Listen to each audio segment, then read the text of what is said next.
Yo, what's going on, boys? Welcome back to the stream. Welcome back to our 2 times a week stream where we stream every single Monday and Tuesday at 8 p.m. Eastern time. And of course, Fridays are set for our channel members only. So welcome back to the stream, fellas. Today, obviously, is going to be a Dana White Contender Series watch along.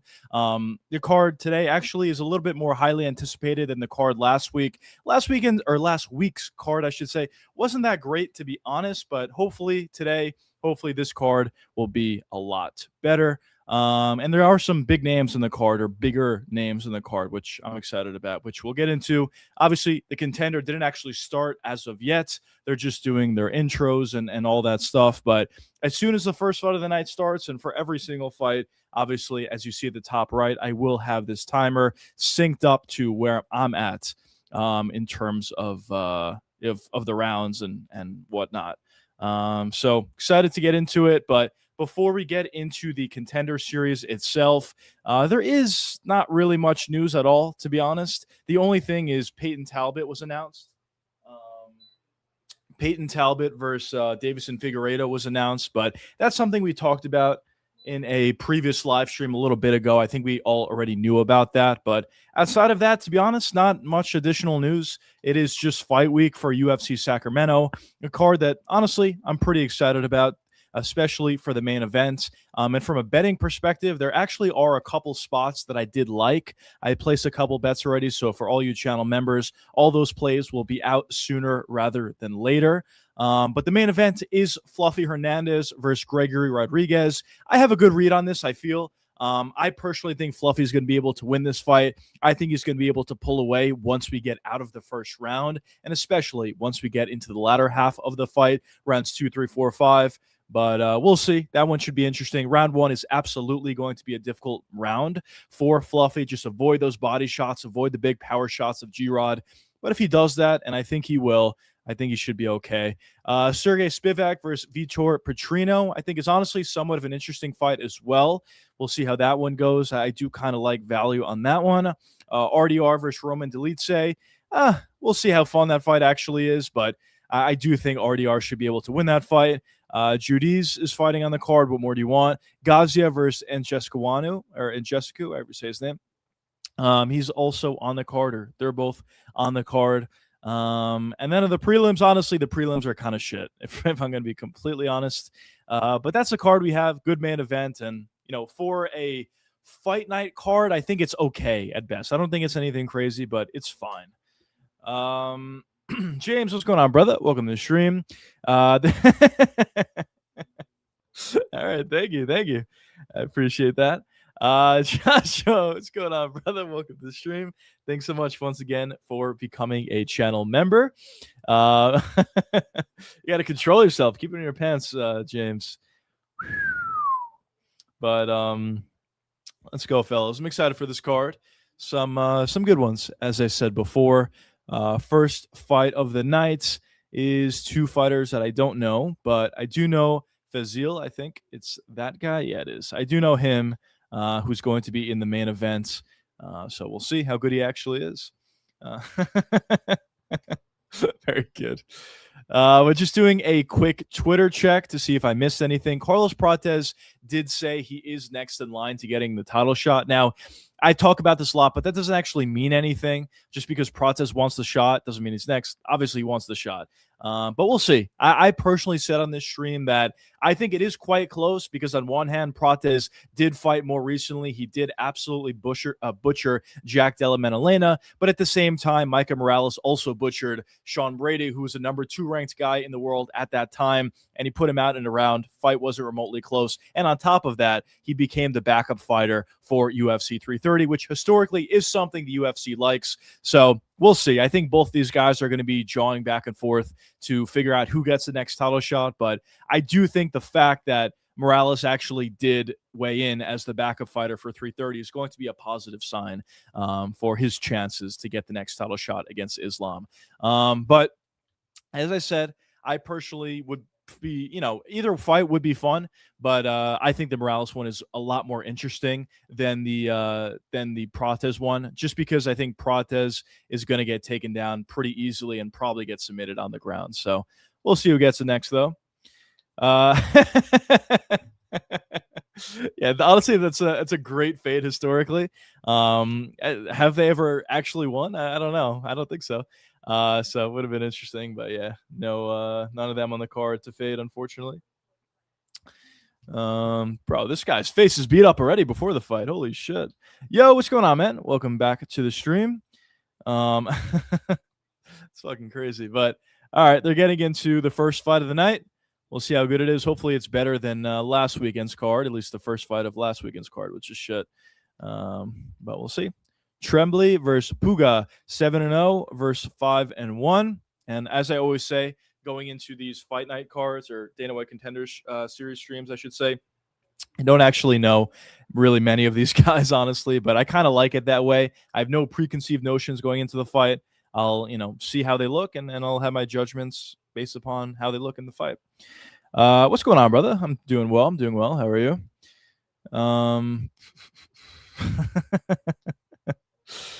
Oh, that's true. Yeah. Johnny Walker versus Mick Parkin is also going to be on UFC 332, which I don't know how fun of well, it probably will be fun. I don't know how high level of a fight it'll be, but it should be fun.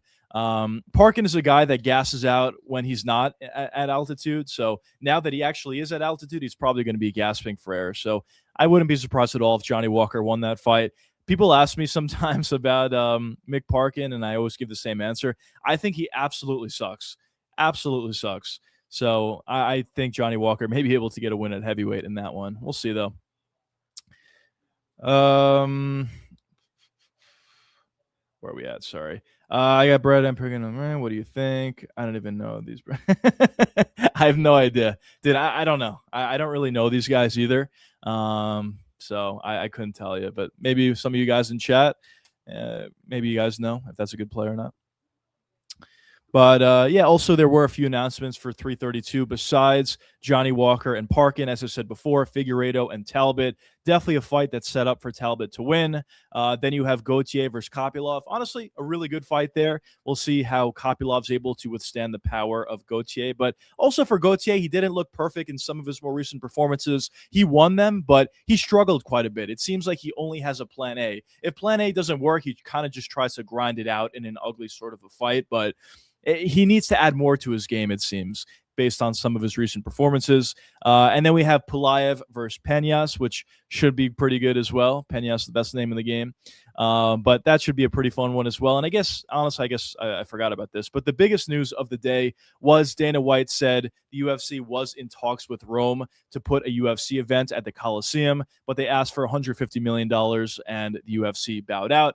But Dana White did say if any billionaire is willing to fit the bill, they will go. I don't know what billionaire would be willing to do that. Maybe if they like the UFC enough, maybe Zuckerberg will help them out or something. I don't know. But that would be pretty cool if they ever could figure that out. I know that was always kind of the stopping point for the UFC, that the Coliseum always just wanted way too much money. But if somehow they can figure it out, that would be sick. I know Dana White was talking a lot about the fact that he's working on this impossible event. Maybe the Coliseum's what he was talking about, as he mentioned the Coliseum just a day later, or maybe it's something else. I don't actually know.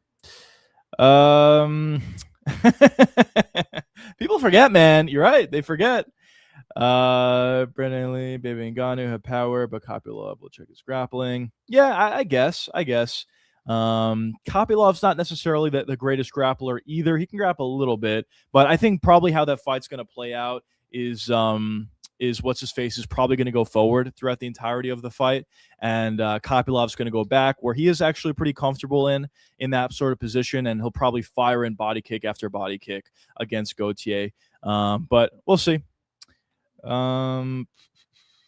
Jokes aside, it should be a good fight. Yeah, it should be a good one, honestly. I do like it. It's a good step up in competition for Gauthier. And then for Kopylov, this is kind of another guy that hits really hard that he's going up against. But I don't think it's impossible for him to find the finish. Or not finish, but impossible for him to win the fight. But we'll see.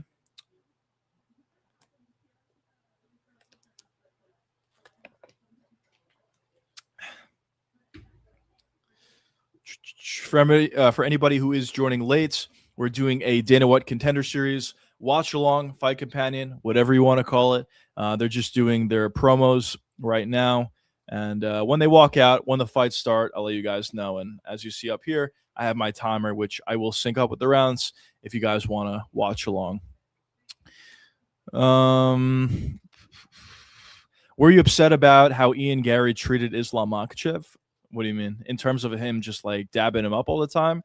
If that's what you're talking about, I didn't really like it. I said that on a previous live stream. I personally think if you're Ian Gary and you're going in there to win the championship belt, biggest fight of your life, you can dap up maybe at the beginning of the first round, but not after every single round or during every single round and hugging every single round. I didn't really like that. Maybe after the fight, sure, I have no problem with that. But during the fight, it's just not to my taste. He can do whatever he wants. But if you were to ask my opinion, I didn't really like that.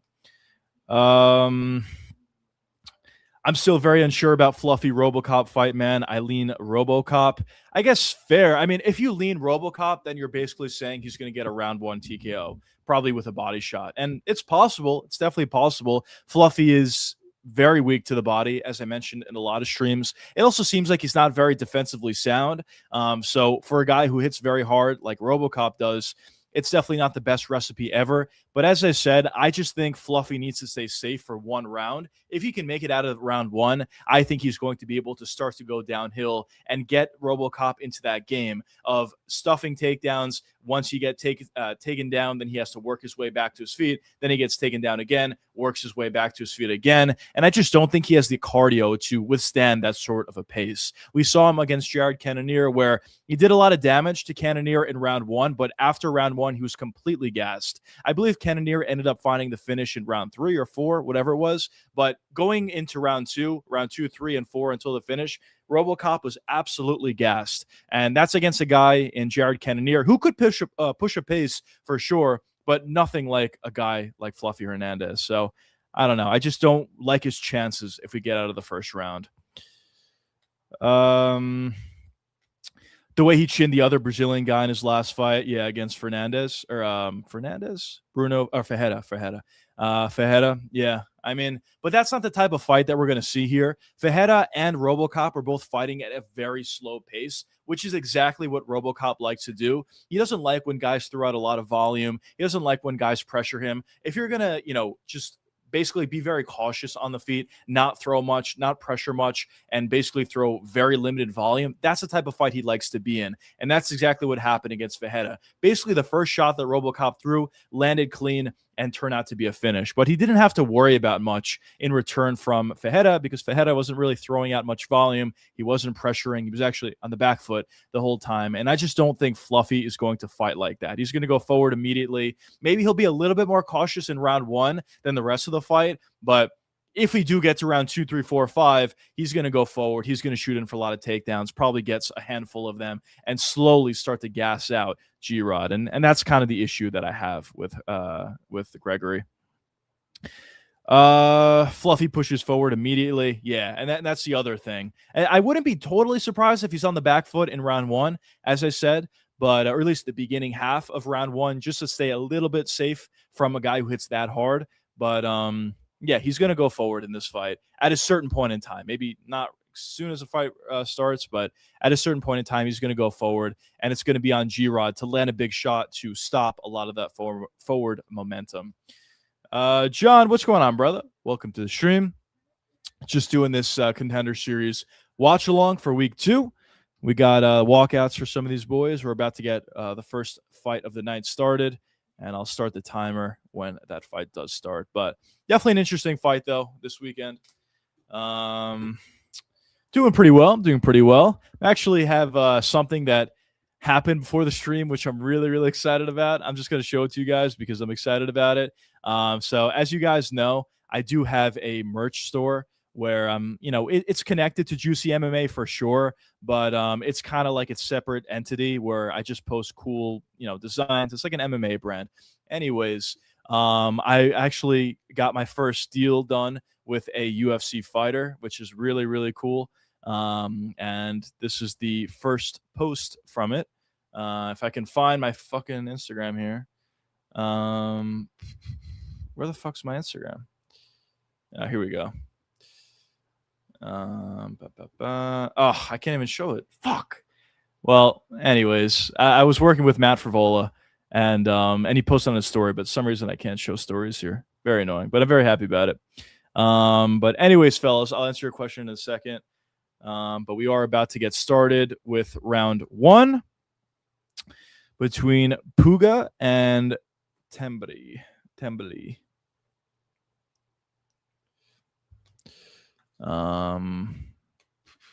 Let me just answer these quickly.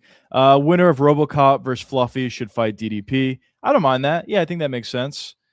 All right, let me get back into it. We're about to get round 1 started. Right about now. Here we go. I'll eventually buy merch. I'm just dead right now. I don't have a job. All good, John. Don't worry. No pressure or anything like that. Congrats. Thanks so much, man. It was actually really, really cool. But nice congrats. I appreciate that. Yo, what's going on, Robert? Welcome to the stream. But anyways, round 1. Here we go. Nice calf kicks from Puga. Good pressure here by Puga thus far. Little left hook by Tremblay. Partially lands. Couple nice jabs from Puga. Good pressure as well. Tremblay looks like he's already busted up a bit. One right hand lands here. It probably will bust him open. You ship to the UK? Yeah, we do actually. Now Tremblay's on a single leg here. Breaks. Nice little right hand left hook by Tremblay. Good jab lands by Puga. Another nice jab. Right hand to the body lands for Puga as well. Another jab lands. Shot here from Tremblay. It's on a single leg here. We'll see if Puga's able to stuff this. So far, so good. Nice shots. Breaks. Nice knee on the break, though, by Tremblay. Jab lands by Puga. Couple nice shots. Oh, beautiful right hand by Tremblay. Good fight so far. You can kind of see the different. Tremblay's already busted up a bit, but you can see the different styles here. Puga just wants to go forward. He wants to go forward, land that jab in Tremblay's face, rip shots to the body, and Tremblay's kind of the opposite. He's fighting more off the back foot and trying to find counters. But so far, Puga's doing a good job. Beautiful rip to the body there by Puga. Nice little right hand to the body there again. Good jab, rip to the body for Puga. Starting to get going a bit more. Tremblay gets on a single leg pretty easily, but good stuff so far by Puga. Another little rip to the body. Those body shots are going to add up as the fight does progress. Jab once again. It does appear. Oh, beautiful shot by Puga. Drops Tremblay. Couple right hands up top. Tremblay's still with it, but he did get dropped. Beautiful shot there. He's got to really control him, does Puga.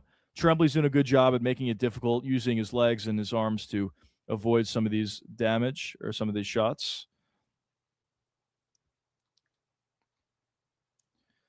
Couple elbows up top. Nice ground and pound here from Puga. It's getting a little bit closer, but Tremblay does a good job at scrambling, at least momentarily.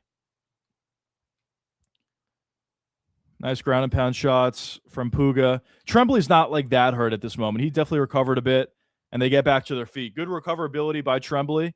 I don't know what happened here. Oh, mouth guard. All right, we're about to get restarted now. Here we go. Yeah, Tremblay's got to go forward a bit more in this fight. He's just kind of getting pressured too easily, and from there, Puga's doing a good job at landing the jab and ripping shots to the body off of that jab. There you go again. More pressure, more jabs. High kick came up short. It seems like Tremblay may be getting a little tired here. Beautiful rip again to the body by Puga. Puga's got a really nice right hand to the body. Oh, beautiful uppercut lands there by Tremblay. Puga ate it well, though. Calf kick came up short by Tremblay. More pressure here. Beautiful jab again. That jab's on the money for Puga. Another single leg. I don't really like how easily Tremblay's getting these single legs, or at least getting attached with them. He kind of does a good job at offsetting the pressure by just shooting in for a single leg, and he gets close in certain moments, but he hasn't been able to find any of these takedowns. But it's a good job to just mix up the pace and get rid of the pressure in certain moments by Tremblay. But they break once again. Oh, nice uppercut landed by Tremblay there. Kind of sneaky uppercut.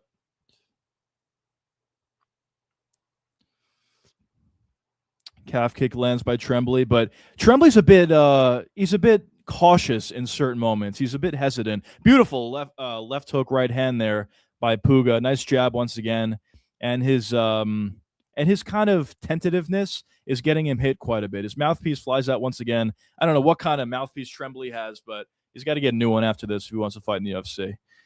Front kick up the middle came up short by Tremblay. Nice little uppercut left hook landed there by Puga.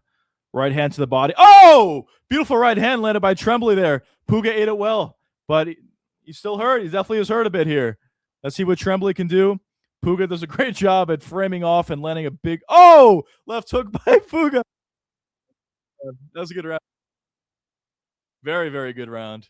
Good work by both guys, but Puga definitely won that round with his pressure jab. Also dropped Tremblay in that round, but nice finish by Tremblay for sure, landing a couple of big shots. But 10-9 Puga for sure. Just looking at some of the highlights here. That jab was on the money. Yeah, that jab was nice. And off of the jab, he landed a couple other shots. Beautiful jab, left hook, right hand that dropped Tremblay. And for Tremblay, beautiful uppercut that maybe didn't hurt Puga that bad, but definitely, kept him on notice. Puga just ran right into a big right hand and continued with it. Very, very good round. Very, very good round. All right, let's get into round 2, fellas.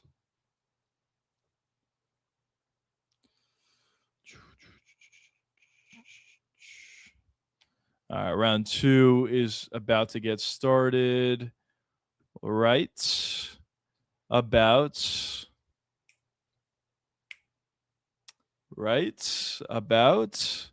here we go. Hey, thanks so much for the 5, brother. I appreciate that. First time ever watching the Anyone Contender series. I should watch it more often. One of the guys are they're just fighting. They are just fighting, though, in fairness. I appreciate the 5, brother. Seriously, thanks so much. More pressure here by Puga. Nice little right hand by Tremblay there. He definitely has to gain some respect. He's got to pressure and not just stay on the back foot the entire fight. Puga's getting going with his jab and his body shots. Beautiful left hook to the body. Once again, landed there by Puga. Nice jab lands again. Oh, what a combination by Puga there. Him ending his combos with rips to the body is so nice. Shot there by Tremblay. Beautiful sprawl by Puga. Tremblay just doesn't have much here. He landed a couple of good shots in round 1. Nice little right hand there as well, but just not enough. He's got to put punches together in combination a little bit more, but it seems like every time he tries to, he's just getting pieced up with the jab and combos from Puga. Puga got some sharp boxing. Yeah, he does. He's got some really, really nice boxing. Looks to be on his way to a contract. I don't want to speak too soon, but he looks real good. Nice little right to the body as well. Oh, beautiful right to the body again. Little counter left hook by Tremblay, partially landed there. Right hand came up short from Tremblay. This is nice, though. This is what you like to see from MMA fighters. Nice little right hand in close by Puga. Just like slick, clean boxing, and that's what Puga has. Everything's set off from his jab, and from there, he puts punches together in combination, rips to the body. Just really, really nice. Tremblay, yeah, he definitely may be wilting a little bit at this point. Those body shots absolutely are starting to pay dividends. Yo, what's going on, Ricky? Welcome to the stream. I'm going to drop you right now. I'm going to drop you, brother. A little bit more pressure here from Tremblay. He's got to do something. It just seems like every time he throws a shot, it's very labored. Oh, beautiful left hook by Puga lands. Oh, nice little right hand there from Tremblay. Good jab lands once again for Puga. And that's kind of what I mean. Tremblay is landing a couple shots here and there, but it's just not enough. And it's also not powerful enough. It seems like Puga's got a good chin on top of his sharp boxing. There's a good little slip right by Tremblay.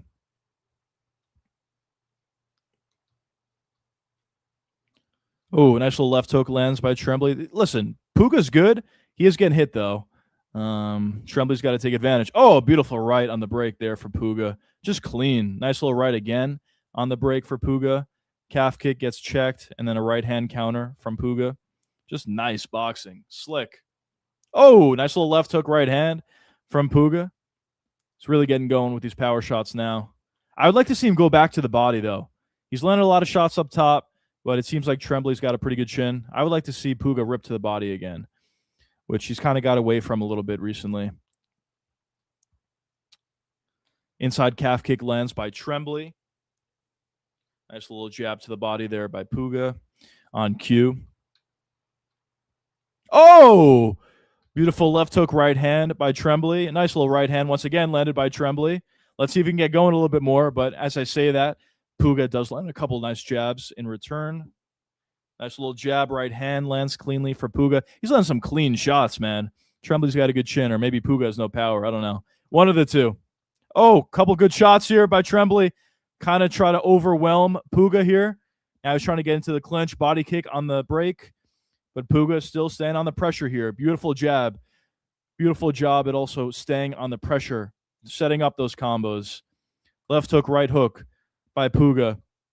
One thing I will say about Puga, when Tremblay's going forward recklessly like this, I would like to see him do a good job at getting his head off the center line and ripping a big counterhand right. That's the one thing I'll say. But outside of that, very slick boxing. Oh, nice little knee to the body landed by Puga. Nice little elbow and close landed by Puga as well. Oh, nice little right hand landed by Tremblay there. Double jab right hand. Beautiful work. Cardio of both of these guys is quite high. There you go. Beautiful rips to the body there from both guys, but especially from Puga. But cardio is quite good. This is a pretty highly paced fight. These guys are both getting hit. Oh, look at Tremblay's coming on here. A couple good shots here. Oh, beautiful right hand. Oh! Holy shit, Tremblay got him hurt a little bit. Beautiful right hand. Oh, nice little left hook. Oh, my God, dude. Oh, my God. What a fucking round, bro. Oh, man. Fighting for their lives. They literally are fighting for their lives, yeah. Dude, this fight's incredible. What a way to start off the Contender. I probably would say it's 2-0 Puga still. I don't know. What do you guys think? He definitely won round one. Round two, I think he won as well. But interesting fight and close. The end of each round, the end of round one, the end of round two, Tremblay's doing a good job at coming on, landing some big shots. But he's got to do more of that, more combinations to kind of break up the rhythm of Puga. 2-0, yeah, I think I kind of agree.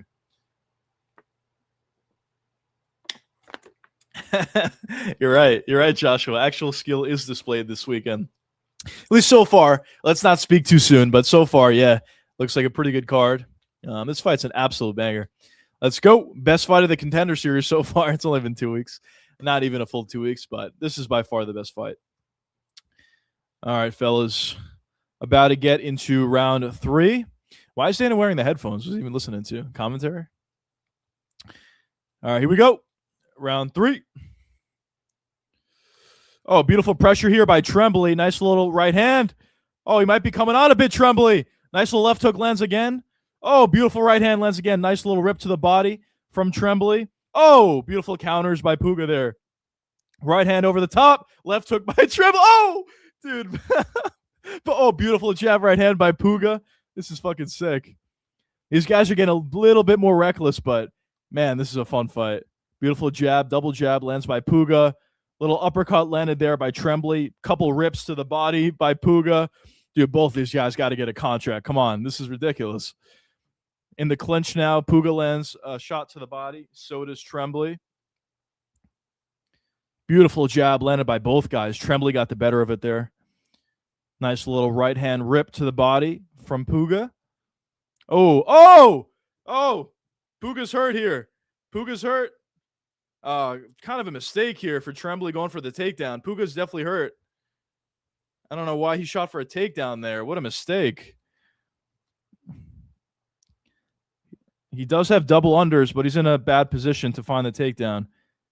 I don't know why he's shooting for takedowns there. It seemed like he had Puga hurt. You're giving time for Puga to recover here. But he does find the takedown. Maybe he'll get the finish. Let's see. Tremblay does find the takedown, gets the back, and laces up the body triangle as well. Let's see what he can do with this. That's Yuri Fight IQ, yeah. I mean, listen, if he gets a submission, then I'm the idiot. But I didn't think that was the best idea. But let's see if he gets it.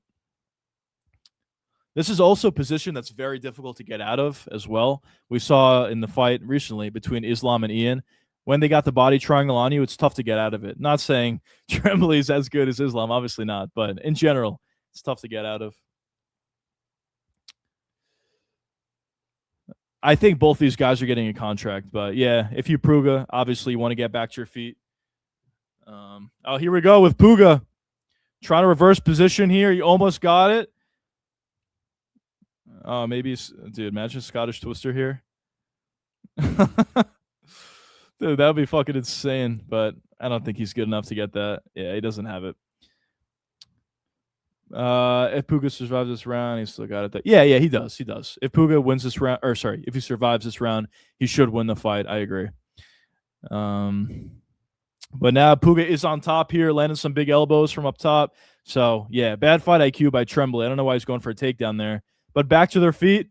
Puga lands a nice couple right hands to the body. Tremblay does land a couple shots in return, though, nicely. Oh, beautiful right hand lands by Tremblay once again. The cardio of both these guys is kind of insane. Nice calf kick landed by Tremblay. More pressure here. Just dirty boxing is what he needs to go to. Beautiful right hand. Oh, beautiful left hook landed by Puga. Every time it seems like they're hurt, they're not, or at least as hurt as I thought they were. But beautiful jab. Nice right hand once again lands by Puga. Left hook on the break lands. Beautiful left hook landed by both guys there. I think Tremblay got the better of that, though.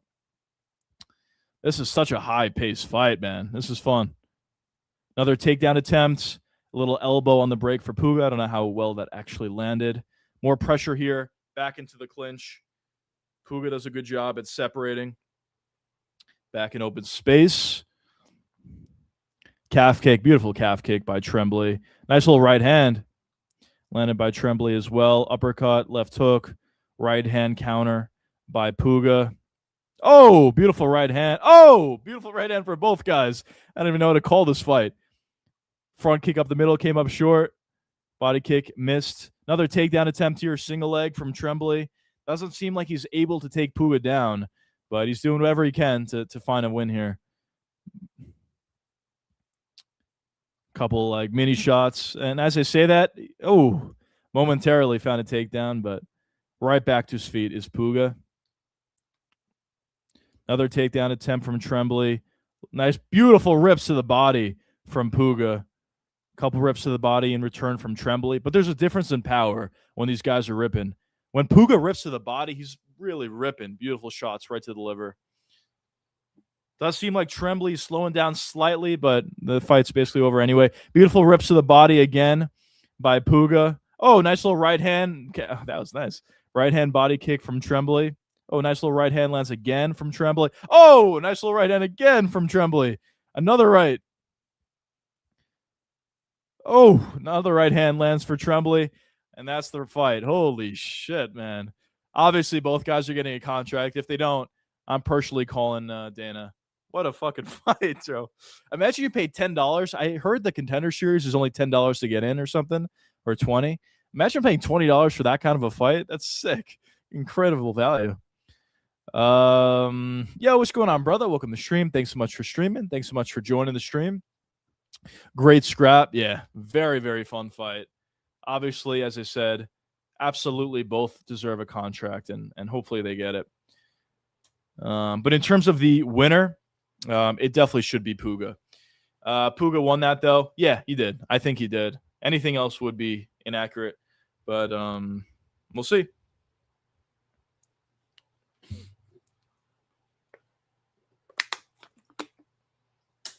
Yeah, at least 2 rounds. It could be 30-27. Could be. I don't know. Maybe not. I probably would say 29-28, though.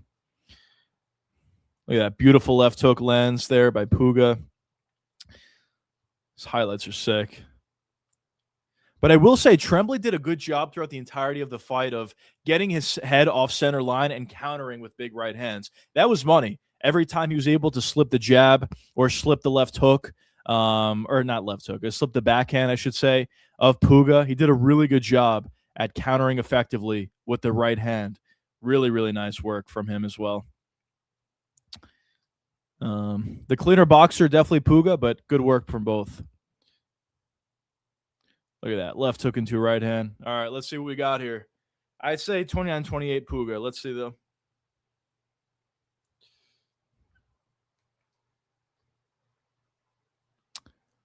That security guard or whatever looks like Jesser.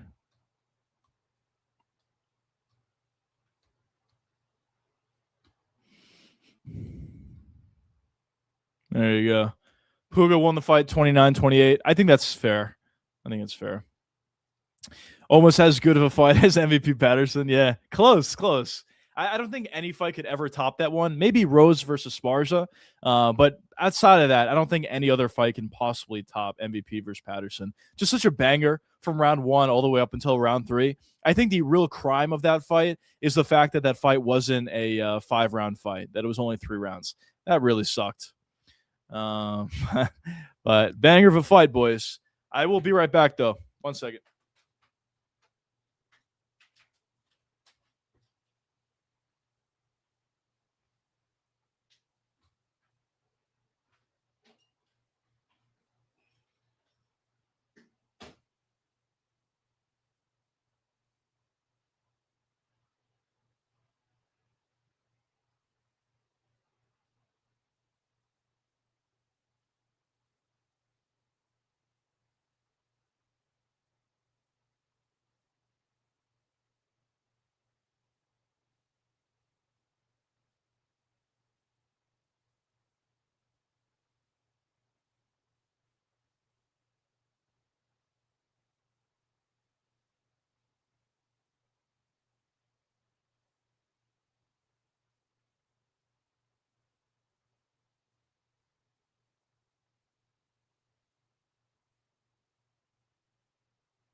Holy shit.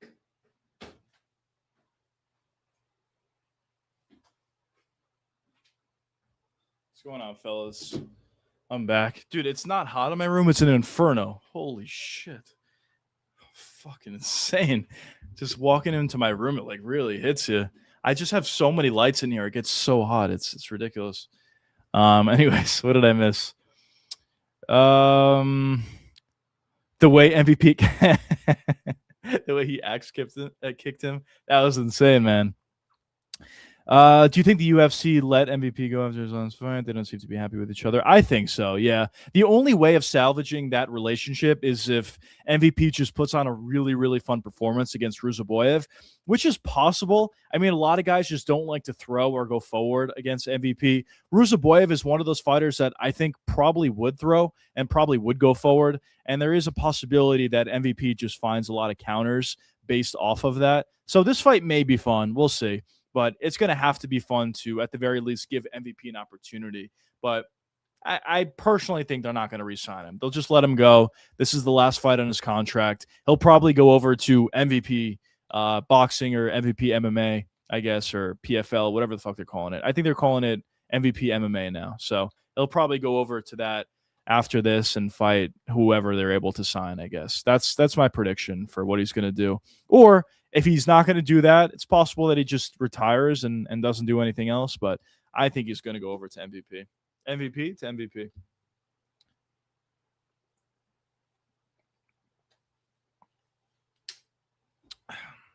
Great win, though, there by Puga. Definitely going to get a contract. Very excited to see what he can do in the UFC. Just fun. We need more of those fighters. Just very fun fighters, high-level guys. Yeah, very fun. All right, who do we got next? Next, Lorenz versus Ali. Ali, I guess. Muhammad Ali out of Brazil. Let's go. We'll see how this fight goes. I did hear about this, though. I heard a lot of people are actually quite high on Muhammad Ali. We'll see how he does. He's back, boys. I think he actually was on a previous episode of The Contender. I remember watching him, and he didn't get a contract.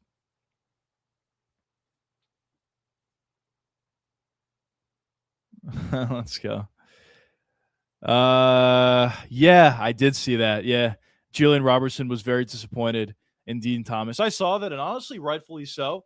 It was very, very distasteful, I thought, what he did. And I know he apologized, and one of you guys said yesterday that he apologized, forgive him, which I don't know, maybe, but I definitely feel like it's right for Robertson to be very pissed off with that situation. And I personally felt that the only reason for why Dean actually apologized is because of the backlash. I don't know how much it really meant. Maybe he meant it. I don't know, but just was not a very good look to do something like that. He can. I'm not saying that he can't stop training with Robertson or something like that, or stop training other UFC fighters. Not saying that. He has a lot of other stuff going on. If he doesn't want to do that, he doesn't have to do that. But I think the issue that I personally had with it was the fact that he did it not even an hour after Robertson lost the biggest fight of her life. Just terrible, terrible timing. And in general, like, he doesn't have to go on the broadcast, even if it was a week later, a month later, he doesn't have to say that Julian Robertson's never going to become a champ or something. Like, there's no reason to say that, even if it is true, which obviously it is. But there's just no reason to say that. So I wasn't a big fan of his statement, and I guess Robertson's pissed off as well.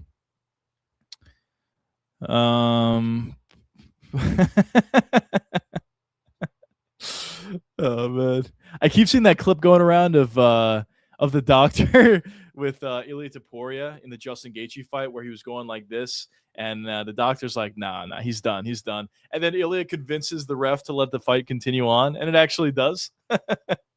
So funny, actually, but just ended up taking more and more damage in that fight.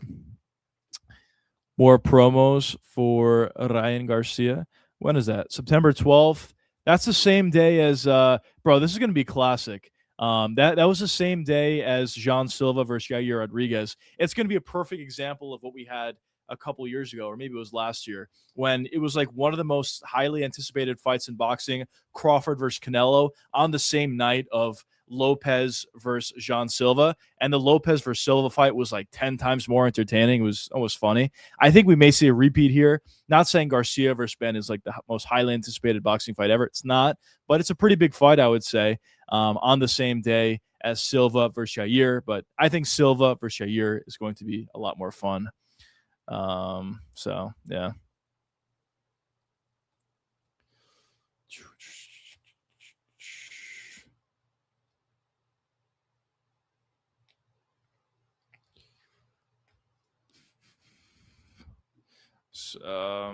Shavkat versus Morales. Who would you pick? Wow, what a fight that would be. I mean, I think this version of Shavkat, I would have to pick Morales, just because I don't have much confidence that Shavkat's going to be the same when he does return. I hope he is. I really do. But he's gone through so many injuries, and naturally, you're going to lose some of that athleticism. You're also going to be a bit rusty as well. So I probably would pick Morales, but a prime version of Shavkat against Morales, I think, is a tough fight, because I will say this. I think Shavkat's ability to grapple is slightly overrated, even in his prime. He definitely did struggle to take some guys down. But on the feet, he's so dangerous and so good. More technical, a lot more technical than Michael Morales is. So I don't know. But this version, I would say Morales. Do you think that? Oh, sorry. Yeah, I already read that. But yeah, that would definitely be an interesting fight. I don't know when we're going to see Shavkat. I saw that clip going around online where Shavkat's working his knee and just doing strength mobilization movements or whatever for his knee. And a lot of fans are saying, "Oh, Shavkat's done. He looks terrible," or whatever. I don't think that's necessarily the case. I think he's just doing a workout. I don't think it means he looks terrible. But with that being said, he's just gone through so many different injuries that I don't know. I'll probably be making a video on him sooner rather than later, probably for next week. I do want to make a video on him because I feel like there's a real chance he could have been like an all-time great UFC fighter. But after all the injuries he's gone through, partially due to Ian Gary, it's just so hard to see him getting back to that point where he was. Like, he had a fight lined up for the title against Bilal Muhammad. He would have won that fight. I'm very, very confident in that. He obviously had to pull out. Then he got injured again, another surgery. And now we're however many months after, close to a year, more than a year, whenever that fight was.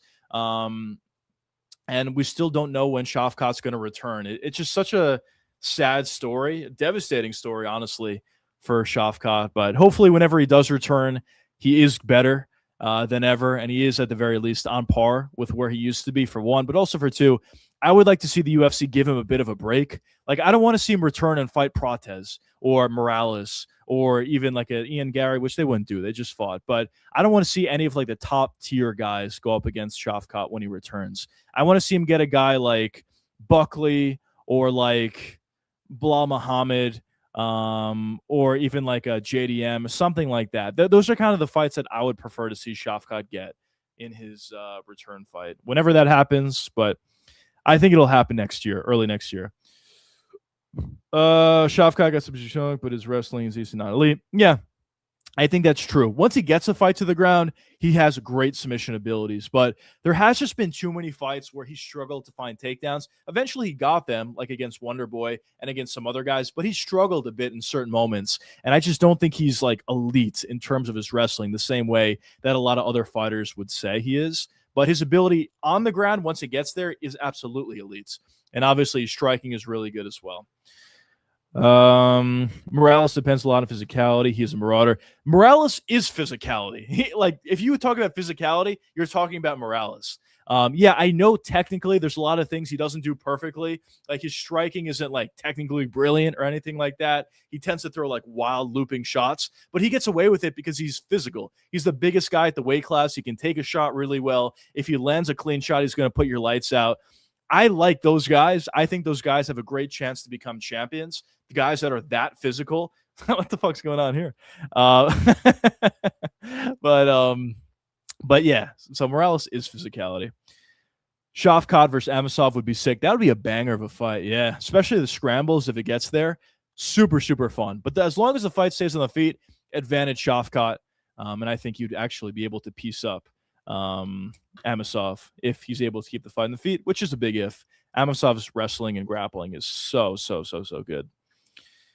How many fights are left? We got this one and 3 fights, so 4 fights total left on the Contender. Main event I'm actually kind of excited about for once, because I actually know the guy in the main event. I haven't really seen him fight before, but I've heard some good things, and I know he's got beef with Arman Shukin, so we'll see how that goes. Oh, man.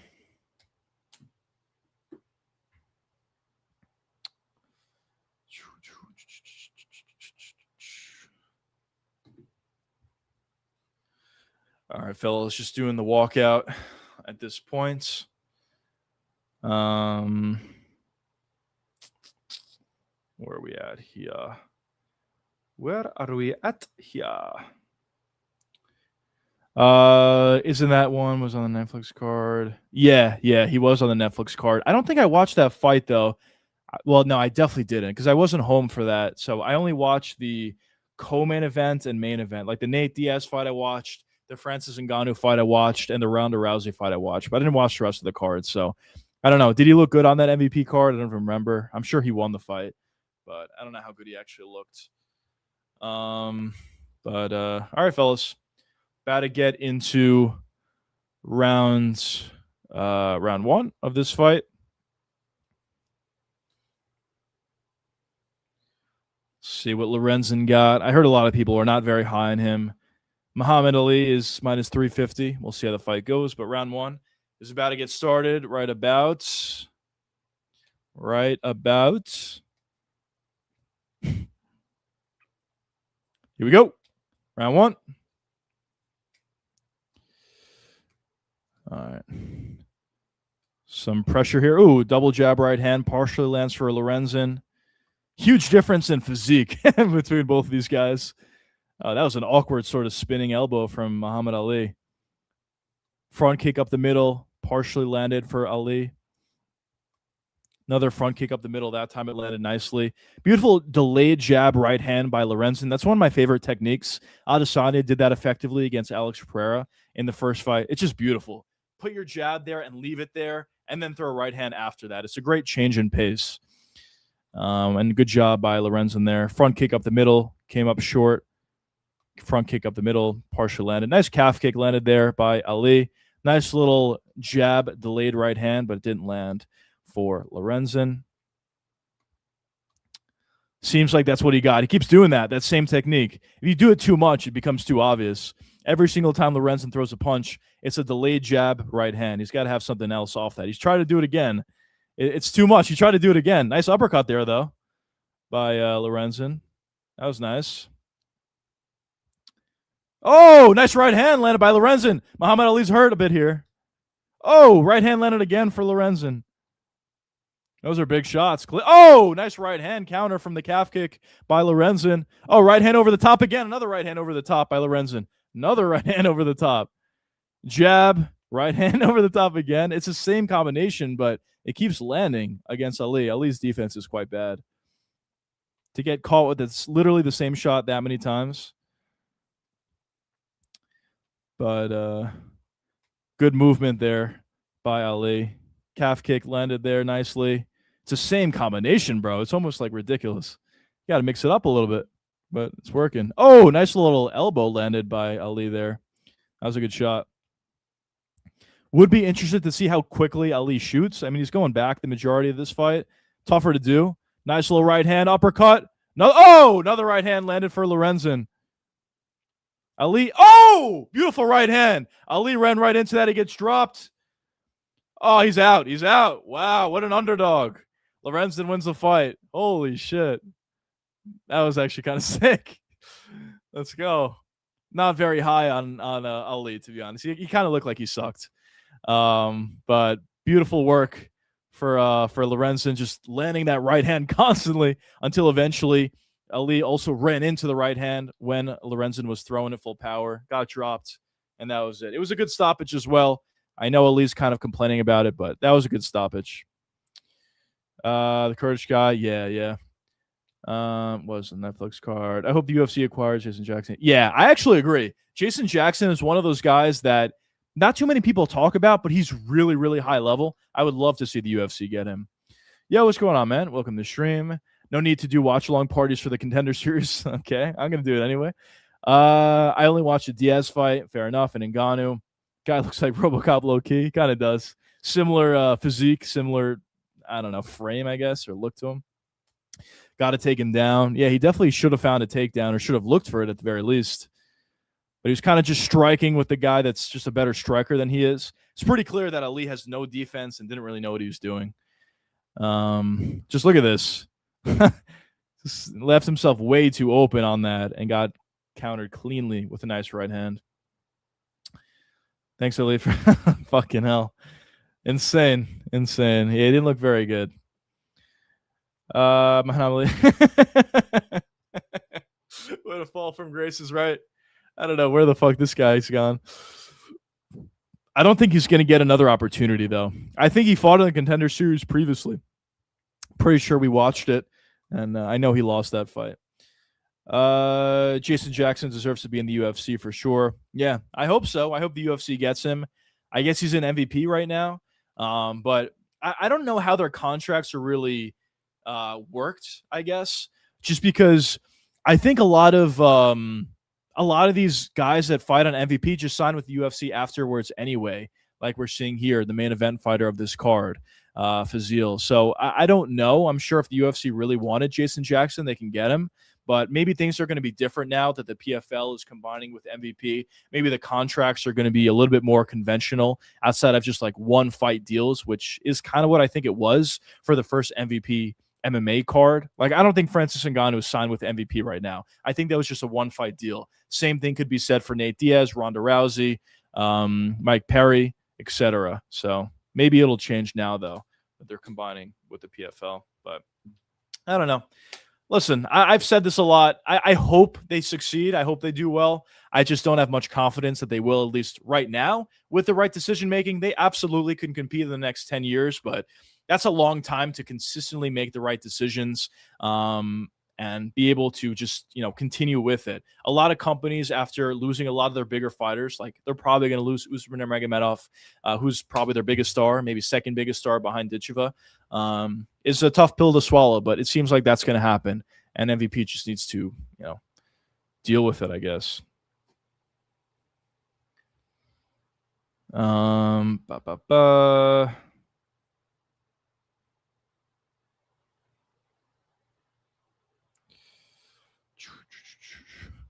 Jason Decker Fluke is on the title. It's the year of it is. It honestly is. It is the year of the young. So I guess if they did, they would never do this. But Bilal Muhammad versus Islam, maybe Bilal wins that fight. Oh man, let's go, fellas. Though 2 back-to-back good fights. Nice finish by Lorenzen. Getting interviewed here, but 1 second, fellas.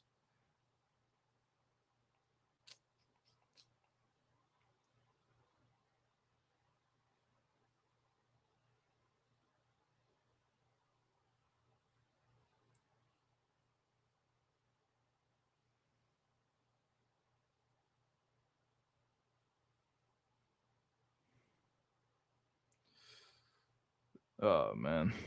All right, let's get back into it. Where are we at here? Yeah. Lorenzen's gonna get a contract after that. Yeah, I didn't think Ali was that good. Definitely not.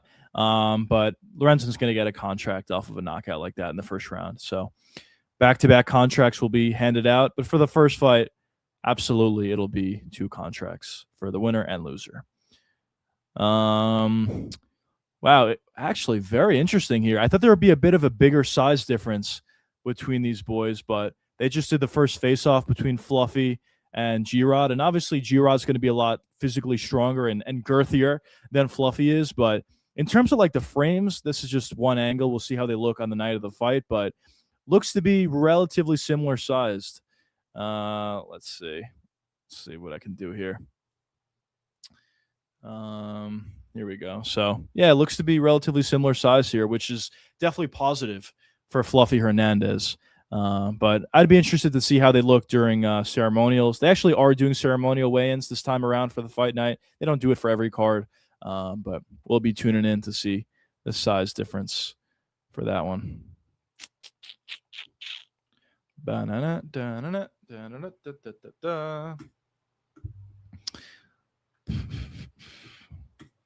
Let's go, boys. All right, what's next?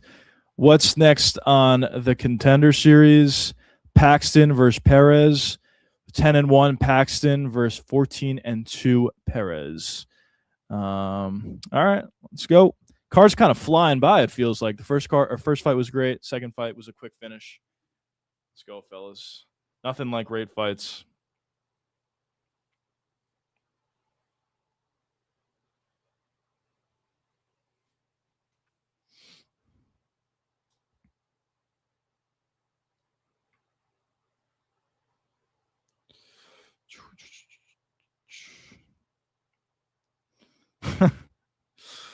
Oh man, let's go. What a fucking day. There you go, fellas. It's fucking sick. I can't believe that. Matt Frivola. Oh man, what a day. What a day. But all right, fellas, let's get into the next one. Have any of you guys actually watched the UFC BJJ? I've never actually watched it, but I say the same thing every week. Every time someone tells me to watch it, I'm like, yeah, I want to watch it, but I never actually watch it. And I do the same thing with RAF fights or wrestling matches. I've never actually watched any of those either. But I don't know. Maybe I should. Maybe I should.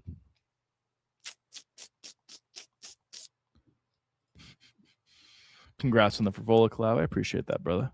Thanks so much. 7 first-round finishes. All right, let's see another first-round finish. Why not? Why not? Let's see if I'm missing anything. Nice stash on Paxton. Holy shit. Got a good look to him. UFC folks, yeah, taking ship. Yeah, there's some good cards for sure. Yeah. The next few headliners are Fluffy versus G-Rod, Umar versus Song Yadong, which is okay. Dan Hooker versus the newcomer, Yair versus Jean, which is going to be a banger. I think the what's it called? The Mexican Independence Day fight card is going to be really, really good. And the main event's going to be fire. Van versus Pantoja too. That's going to be fun. Rosas versus Barcelos. Main event is kind of crazy, I think, but you know, something, I guess. Buckley versus Malat. I completely forgot about that fight. And then Volk versus Evloev should be really good. I was actually taking a look at the betting odds for Evloev versus Volk. Very interesting, I will say. Very interesting. It's a completely even line. But yeah. BJJ cards are so boring to me. RF is better. All right, maybe I got to look into RAF. But as I said, I always say it and then I never get around to it. It's kind of one of those things where if I'm literally doing nothing and I know the card's on, then yeah, I'll probably watch it. But if I have like anything else planned, I'm probably just gonna go do that. Like I'm not gonna cancel plans to watch an RAF performance or RAF event, but I absolutely would do that for a UFC card. I do that all the time, actually. Especially for a pay-per-view or fight night. I not fight night for a numbered card. I hate calling it numbered cards. It's always just been pay-per-views to me. I'll continue to call it pay-per-views. I made a video actually talking about pay-per-views in the video, and I got a lot of comments saying it's not called pay-per-views anymore. Yeah, I know, but I think people know what I'm talking about when I'm saying pay-per-views. Holy shit, bro. It's in a fucking inferno. This is a good room to cut weight in. I will say, if any fighters, need to cut weight for your upcoming fight, just come to my house. Just stay in my room a little bit. It's insane. Oh, Yanni the Greek. Here we go. He's got Perez to win minus 275. That's a good bet, right? Minus 275 in a Contender Series fight. What the fuck are we doing here? Even if he wins, it's just not a good bet at that much of a premium. Only person I'd bet against Volk is Jean Silva. Honestly, I think I would agree. Not saying I think Volk would beat everybody, but like when he fought Islam, I bet Volk both times. The second time wasn't great. The second time, I actually did not think he was going to win the fight. Coming in on short notice, and also Islam's just really, really good on top of that. But I kind of just bet with my heart there on Volk. But I do agree, though. He probably is the only guy I would bet against Volk, Jean Silva. Let's look at the weight class. Let's see if there's anybody else. Definitely Movsar. I'm not going to bet Movsar. Lerone, I would not. Volk is a terrible matchup for Lerone. Volk's a bad matchup for Aljo. Volk's honestly a bad matchup for Arnold Allen.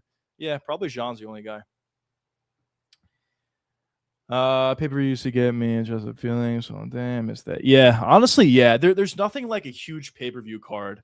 It's just like such a great feeling going into it. And honestly, like for me, I would even get really excited on fight week. So as soon as it was Monday, it was just very exciting that on that Saturday, we're going to get like a huge card, a huge pay-per-view card.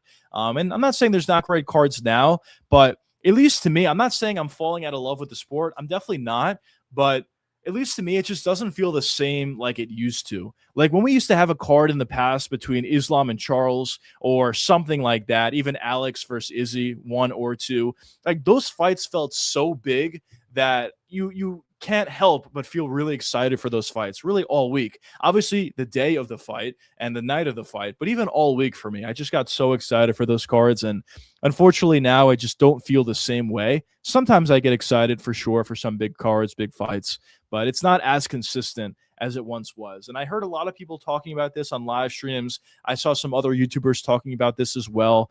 And it is true. Like I hear a lot of people saying that, listen, I've been watching the sport for 10 years, 5 years, 20 years, whatever. And I'm kind of just falling out of love with the sport a little bit. It's not happening to me. Like I still like the sport. I'm watching the Contender series. Obviously, I still like the sport, but a lot of people I've heard that they're falling out of love with the sport. And I don't fully, disagree, or I can't fully blame those guys that feel that way, just because UFC is just not that consistent. I'm not saying every card's bad. It's not. There's a lot of good cards this year, or some good cards this year, like the Conor card, like the White House card, but it's just not consistent enough. I want to see, at the very least, decent cards every single week, and occasionally have those very, very exciting fight cards, but just don't have that as much anymore.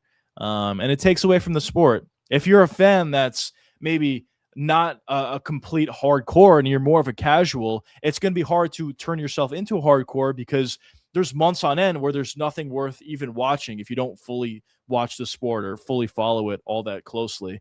So yeah. 100% agree. It don't hit like it used to. It definitely doesn't. I don't know what it is. I guess maybe now that they don't do pay-per-views anymore, they're just not incentivized to put on those like all-time great cards. Maybe that's what it is. Maybe it's something else. Maybe, naturally the UFC is gaining are getting more and more in the direction of becoming more corporate and not caring about stacking the cards, just caring about making as much money as possible. Whatever the answer truly is, it's not something that I love. I will say that, but can't do anything about it. And we do have some good cards upcoming, as I said, which I'm excited for, but it just doesn't hit the same like it used to, as you said, Joshua. But main event this weekend should be good. The main event, the Dan Hooker fight, honestly, I think should be good. Jean versus Yair is going to be a banger. The rest of that card's a banger too. So not as if there's literally no fun fights anymore. There definitely are, but whatever. Getting into this fight, we got these boys walking out, and then we'll get right into the third fight of the Contender series and start the timer at the top right. Flying through, though. We got this fight and two more. Let's go, fellas.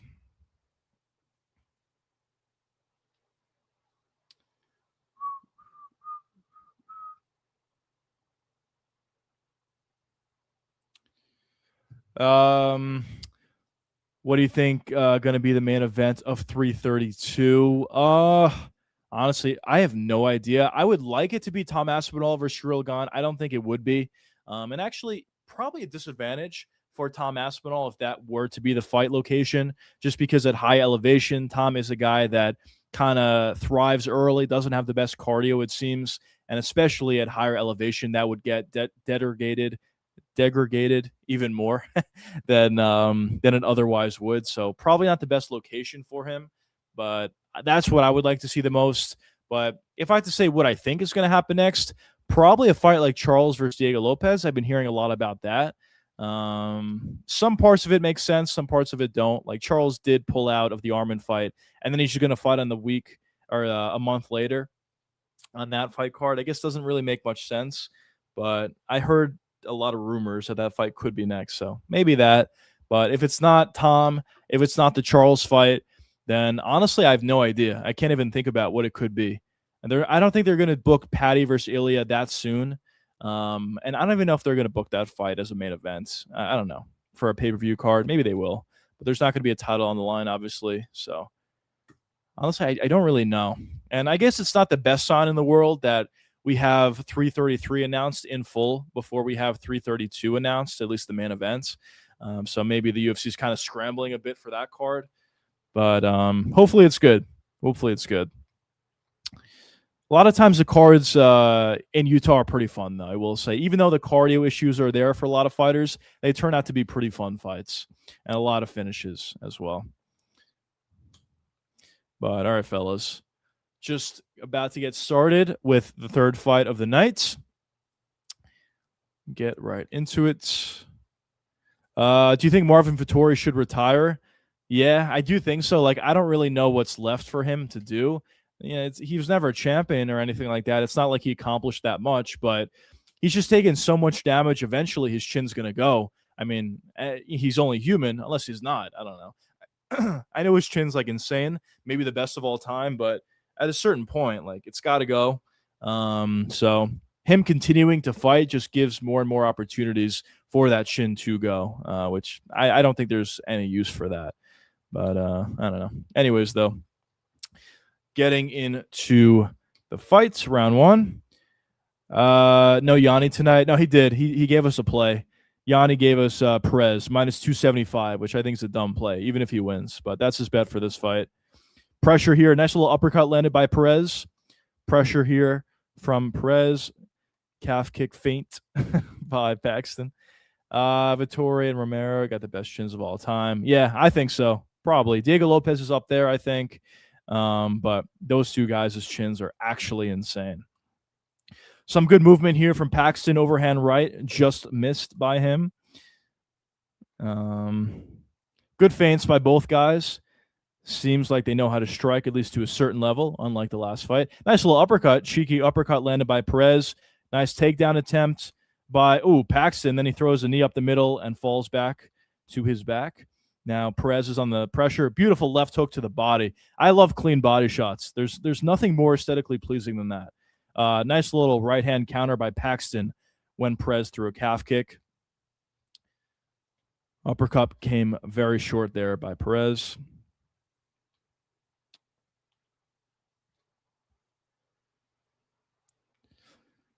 Couple feints. Nice little front kick to the body by Perez. Knee up the middle for both guys. Nice throw. Almost getting it is Perez. But beautiful defense by Paxton. Couple knees to the body there for Perez. Paxton's trying to get this takedown. Nice little rip to the body for both guys. Bilal's he does. Nice little rip to the body again for Perez. Front kick up the middle lands there for Perez as well. But yeah, Bilal's got an insane chin, which I think is weird because at one point in time his chin wasn't that good. Now all of a sudden it's insane. It seems so. I don't know. I don't know what's going on there. Maybe some usage of something. Maybe not. But he's got a great chin now. I'll say that. Nice little calf kick landed by Perez.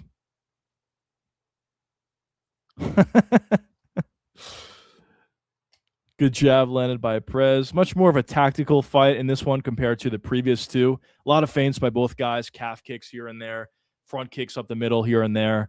But a lot more patient from both these fighters. Front kick up the middle landed again for Perez. Perez is really trying to find that uppercut counter. He's thrown it a couple times unsuccessfully. Oh, nice little counter landed there by Paxton. Perez got a little bit too aggressive. Beautiful counter there by Paxton. Beautiful work there. Little 2-3 combination right into the takedown, and he gets it, does Paxton. Perez right back to his feet, though. Takedown doesn't mean anything if you don't do anything with it. But nice combo nonetheless. Perez breaks the grip. Let's see if he can turn in. Oh, nice little knee up the middle, or over the top, I should say, by Paxton. Vettori never been a special fighter. No, he honestly was like not very good at all. He was like technically good everywhere or solid everywhere. Like he had good wrestling. He had okay striking, I guess. But really what took him to the top, what took him to a title shot was his chin just being like insane. But yeah, he's not like really that good. And he was never that good either. I know a lot of people like to say that meme, this guy was never that good. Marvin Vettori like legitimately was never that good. Nice little left hook landed there by Perez. Breaks as well. Now more pressure by Perez. Beautiful takedown shot. Nice timing by Paxton, but he doesn't seem to be able to control Perez on the ground as Perez pops right back up to his feet.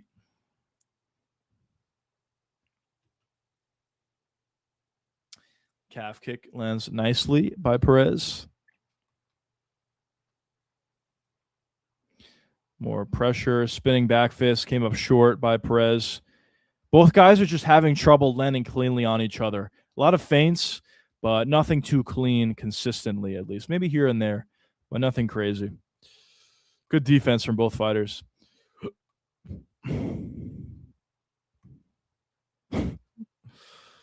Front kick up the middle came up short for Perez. Oh, that was nice. Little side kick landed by Paxton. I don't know how much power was on that, but did land. Another takedown shot by Paxton. Almost got it. Very close, but good stability by Perez. Hands are locked, though, for Paxton. Now they're not. Now he's throwing a couple shots up top. And that is the round. I don't even really know, to be honest. Pretty competitive round. Who'd you guys think won it? Maybe Perez won it? Honestly, I'm not even too sure. Neither guy really landed anything of significance, but I guess Perez did a good job at landing a couple calf kicks, landed a couple uppercuts, so maybe he won it, but close for sure. Any idea when we're going to see Ilia Topuria again? I don't know. If I had to guess, early next year. I don't think we're going to see him this year. I hope we do, but I don't think so. He also took a lot of damage in his last fight, and I mentioned this a lot. When you take that level of damage, I kind of like to see you get the opportunity to rest at least a year or at the very least like 7-8 months. So I wouldn't mind to see Ilia wait until next year to fight again, and I think that's probably what will happen. Ilia is not historically an active fighter, took a ton of damage. Why would he return quickly now if he didn't before, when he didn't take much damage? So that's my prediction. Anyways, getting into round two. Right about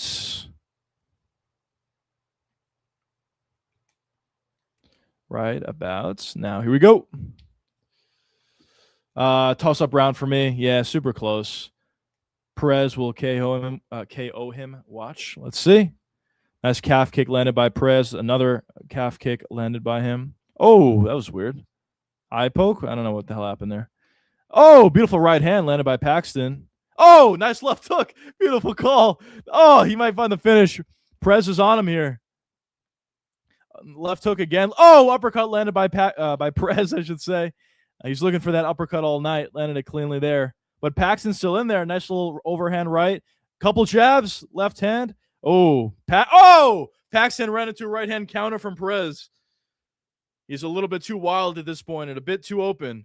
He's still fighting, though. He's still there. Ooh, nice little left hook landed by Paxton. Right hand lands over the top for Paxton. Now they're in the clinch once again. Couple rips. Right hand on the break for Perez. Good jab landed. Oh! Left hook drops Paxton. I think that's it. Yeah, that's it. Beautiful left hook landed by Perez. What a call.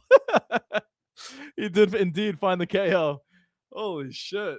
Beautiful performance by Perez. Round 1 was close for sure. Just didn't separate that much. Round 2, he fixed that. What did I tell you? Dude, insane. Great call. Happened right away as well. Damn, let's go. Good fight. Good fight. Another first round finish on this card. Back-to-back first round finishes. Hell yes. Obviously, goes without saying he will get a contract after that performance. Also, I do want to make a quick mention. If you guys are enjoying the stream, hit that like button down below. It tells YouTube you guys are enjoying the stream, brings more people into the streams, helps me out a lot. But look at this beautiful left hand counter that drops him initially. And from there, Perez kind of just scrambled. And that left hook at the end there had a lot more power on it, dropping Paxton. And it was basically over from there. Paxton was moving a little bit, but the stoppage was good. The stoppage was good for sure. Oh, man. Beautiful shots. Good finish.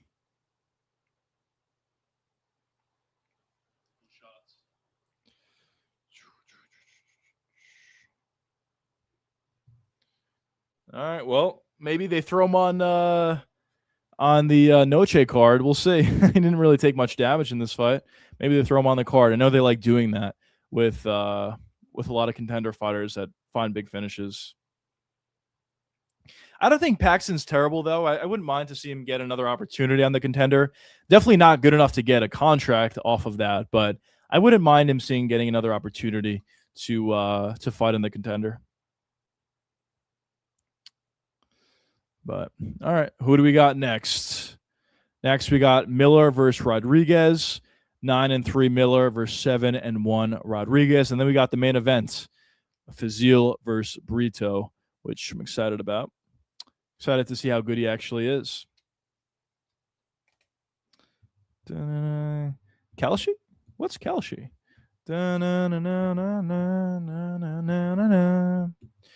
Good fights tonight. Yeah, absolutely. Really, really good fights tonight. Happy I did this Contender Series watch along.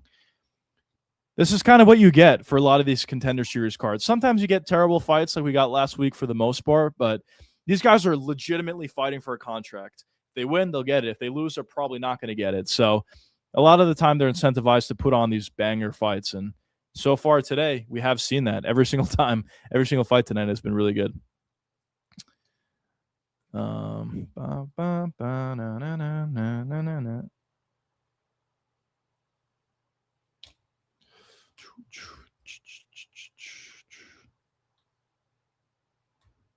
Just getting into, I think they're going to do a post-fight interview with Perez, and then we'll get into the next fight of the night.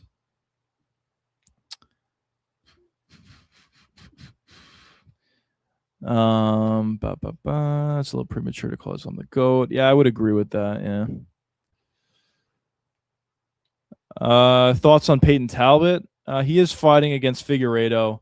I think he'll win. It's a fight that's set up for Talbot to win.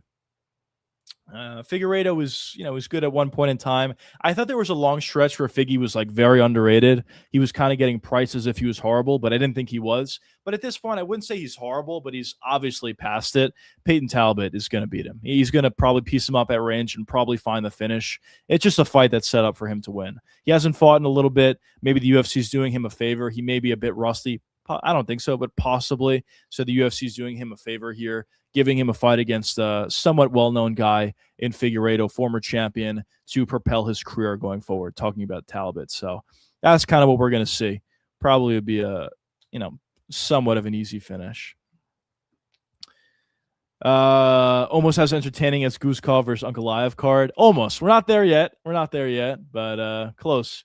I wouldn't mind a fight card consisting of Guskov versus Ankalaev as the main event. Co-main event is Patterson versus MVP. And then the third fight on the card, title fight, what more could you want, would be Rose versus Sparza. That'll be a banger of a card. Top 3 fights. Dude, forget it. So I wouldn't mind that sort of a card.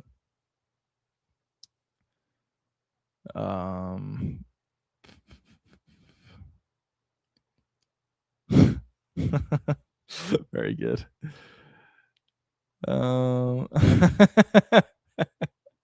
Great memes. It's a great meme template. So I'm sure you guys have heard about Dean Thomas. I keep seeing these memes. Dean Thomas announces that he's going to be cornering Natalia Silva in her fight against Valentina Shevchenko. By the way, someone asked me before what's going to be the main event. I don't think it's going to be Shevchenko versus Natalia Silva, but I think that's going to be the co-main event of that card. Unfortunately, but at a certain point, we got to get the fight, I guess. But it's not really a fight I'm going to be looking forward to. Shevchenko should just retire, bro. I know she's winning, but she's so boring. It's insane. It's so frustrating watching her fight, and I think we're probably going to get that one for the co-main event of UFC 332. So hopefully the main event makes up for that. I don't know if you could make up for that, even if it was a banger, but hopefully the main event's good. Vettori deletes A3. The fight that we don't deserve, but we need. No, what's the quote? The fight that everyone. No, fuck. What the fuck's the quote? The fight that we don't need, but we deserve. Yeah, I think it's that. That we really, really need that fight. The fight we need, but don't deserve. Vettori versus deletes A3. Hopefully we get it.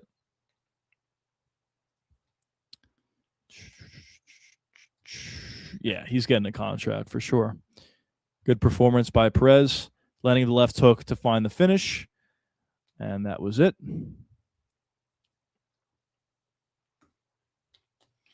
But, all right, fellas.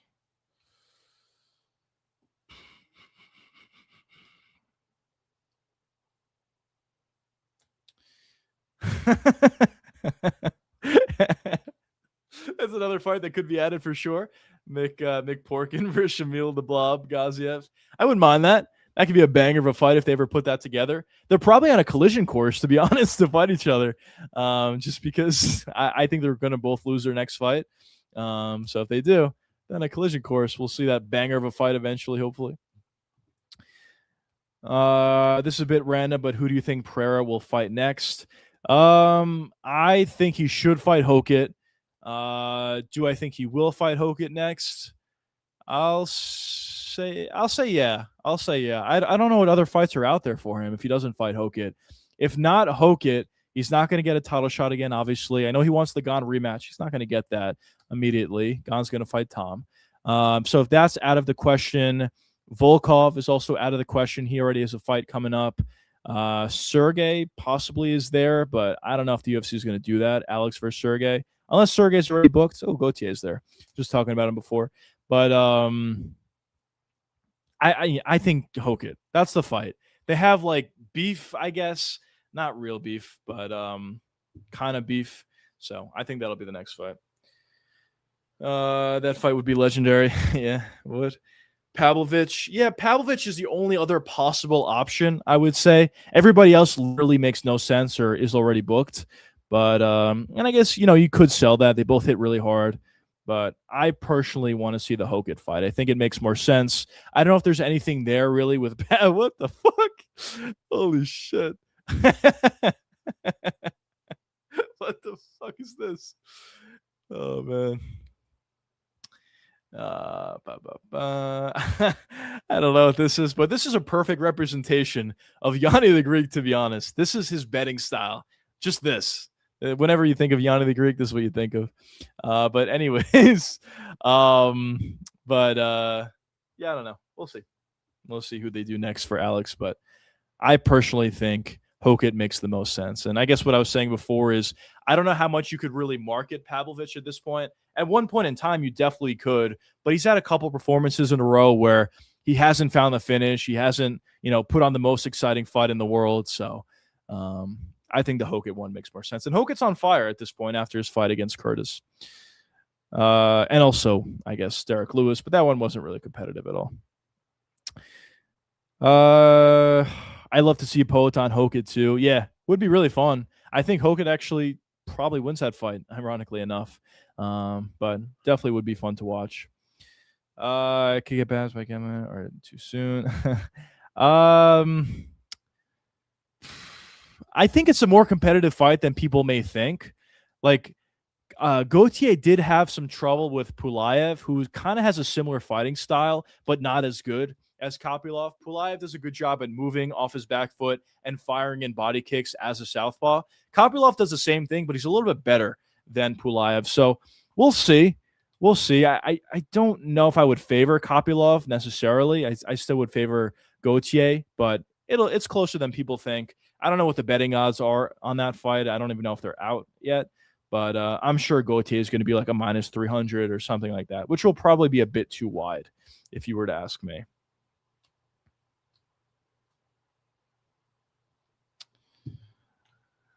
Hokit too many shots from Blaze and he didn't even get knocked down. It's kind of insane.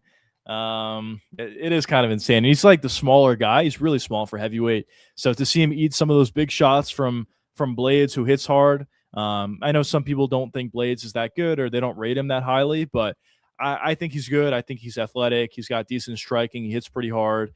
So absolutely, yeah, seems to have a pretty good chin. I'm not saying he can take shots from Alex Pereira clean. I don't think he could. I don't think many people could, even if Alex is moving up to heavyweight. But he may be able to take one shot, not a lot, but he may be able to take one shot, and that could be enough. That could allow Hokit to get in on a takedown, give him what he needs to do that. And once the fight goes to the ground, I think there'll be quite a significant difference between Hokit and Alex. The wrestling is going to be the difference maker there, I think. And even on the feet, Hokit's going to be a lot faster, not better, but a lot faster than Alex. So he may be able to land a couple shots quickly, then shoot in for a takedown after that. So could be good.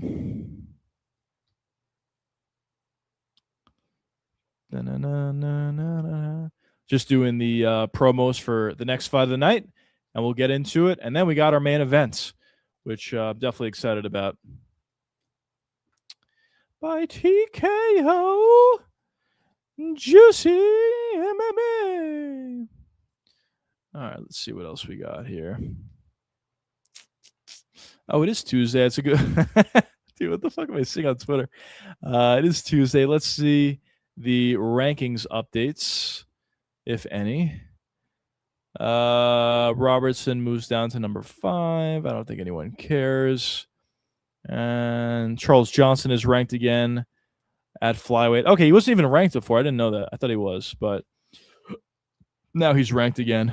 Charles Johnson is, but that's all the rankings updates from last weekend's card. Shows you how good the card was. For a pay-per-view card, there to be like basically no movement in the rankings. Tells you everything you need to know. It's kind of insane, actually, to think about. Poatan doesn't have one punch power. He TKOs people. People aren't saying it's good. All his power is overrated. Protez is what people think Poatan is. I think Poatan definitely has one punch knockout power. Now, maybe at the higher weight classes, maybe at heavyweight, it's not the same. But I think if he's landing a clean left hook, he definitely could knock guys out. But I do agree with you. I think what's his face? Protez is probably the hardest hitter in the UFC at this point. And I think he's the hardest hitter in welterweight history. I don't think there's anybody that hits harder than that guy at welterweight in their history. It's just insane. This guy lands a clean shot, they go out. It's pretty incredible to see JDM take the level of shots that he did. He eventually got TKO'd, but for him not to get KO'd in that moment is insane, taking those ginormous shots from Prates, who hits as hard as he does. But in general, besides the JDM fight, all of Prates' finishes have been walk-off KOs, which tells you everything you need to know.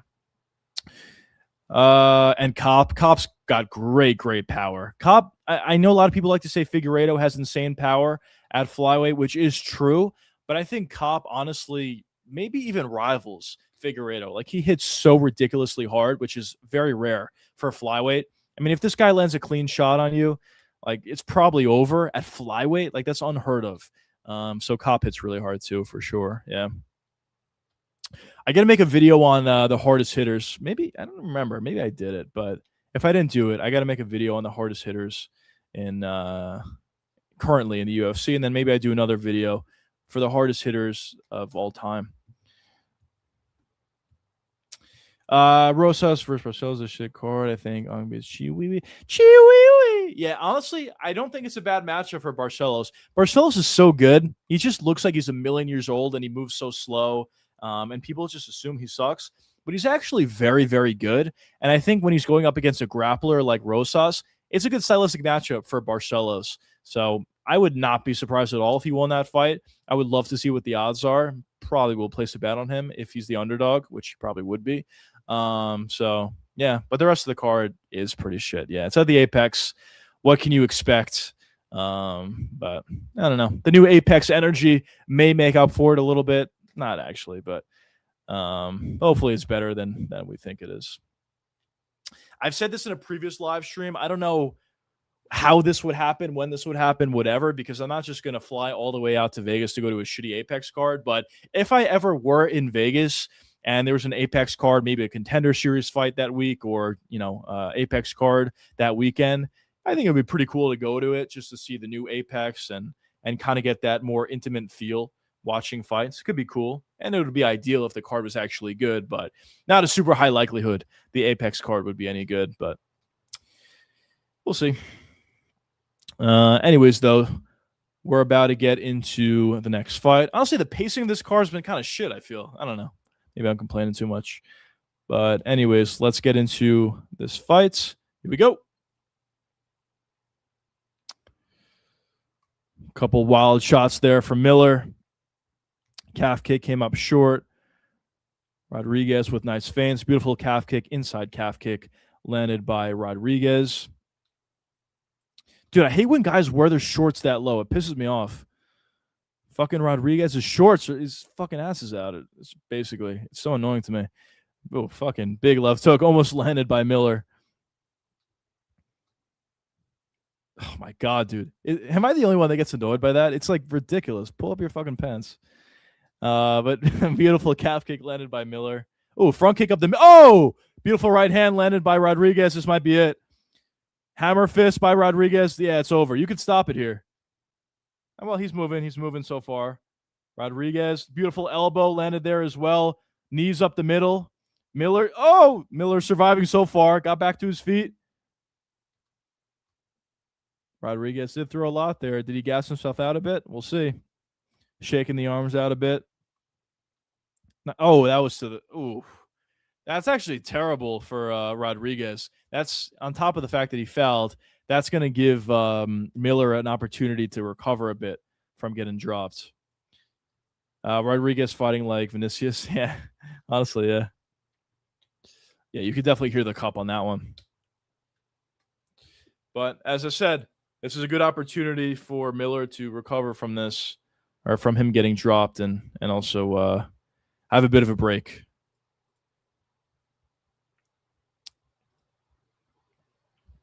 This is the best possibility for Miller.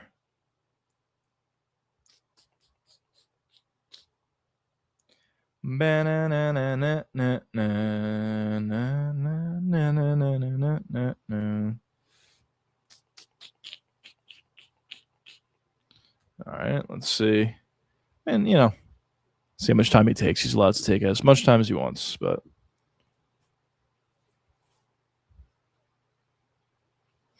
Yep, he's got 5 minutes to recover. Obviously not going to take a point away. They never do. But let's see how quickly he returns here. All right, here we go. Getting right back into it. Right about, here we go. Getting resumed back into round one. Calf kick came up short from Miller. High kick got blocked there.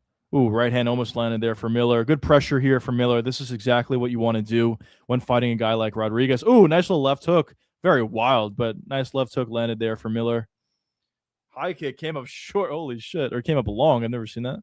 Or not never, but high kick got blocked there. Dude, Rodriguez is doing this weird thing that some fighters do. Every time Miller lands a shot, he goes like this. Like, what is that? I hate when people do that. Like, what do you can't hit you? It's a fight. Ooh, front kick up the middle came close there by Rodriguez. Oh, nice jab. Stiff jab by Rodriguez landed there. Calf kick came up short by Miller. I think there's a pretty significant difference in striking between these two guys. But as I say that, Miller lands a nice right hand and finds a takedown off of it. Let's see what he's able to do on top here. He's got to land some damage, possibly advance in position, maybe even get a submission. Nice elbows from the bottom, though, for Rodriguez. You don't see that too often with fighters. But he's doing a good job at controlling the posture and landing elbows. Beautiful elbow again by Rodriguez.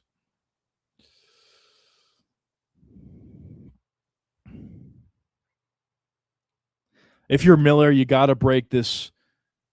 You got to pass his arm to create more space and land some damage. But Rodriguez is doing a great job at controlling posture, landing elbows occasionally off of that. Not much in terms of ground and pound here for Miller. Rodriguez is staying defensively sound here, while actually probably landing the more damage. That was a good right hand landed there by Miller. Nothing too crazy, but decent.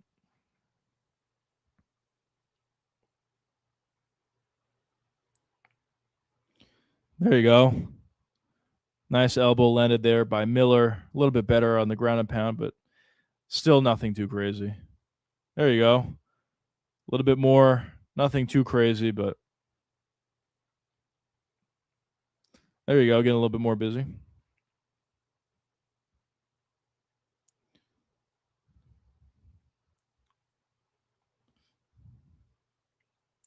Rodriguez is not doing a good job at getting back to his feet so far. Good control time for Miller.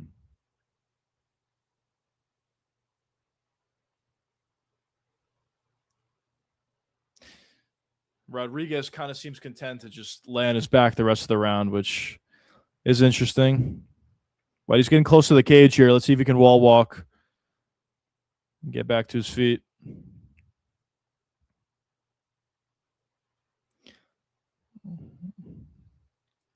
Still Rodriguez's round, though. Probably, yeah. Unless Miller lands a lot of damage here. Arm triangle potential, but the fence is in the way. And he also has to get past the guard anyway. He's not going to get that.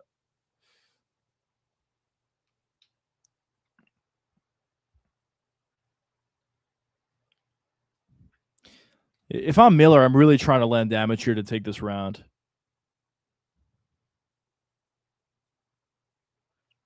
Rodriguez is like all defense at this point. Just trying to stall until the end of the round. There you go. Some more space for some good shots. Good shots there still from from Miller, I should say. Not too powerful, to be honest. They're like half speed. Like, what is that? At least he's landing. But definitely still a Rodriguez round. He dropped Miller. Had him hurt real bad. But good on him for surviving and getting it to the end of the round.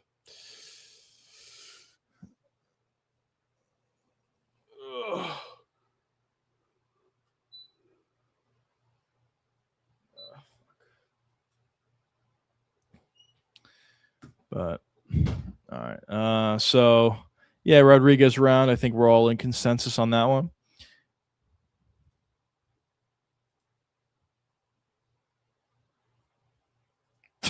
He's got his ass beat on top. Not really. I wouldn't actually say he landed that much damage.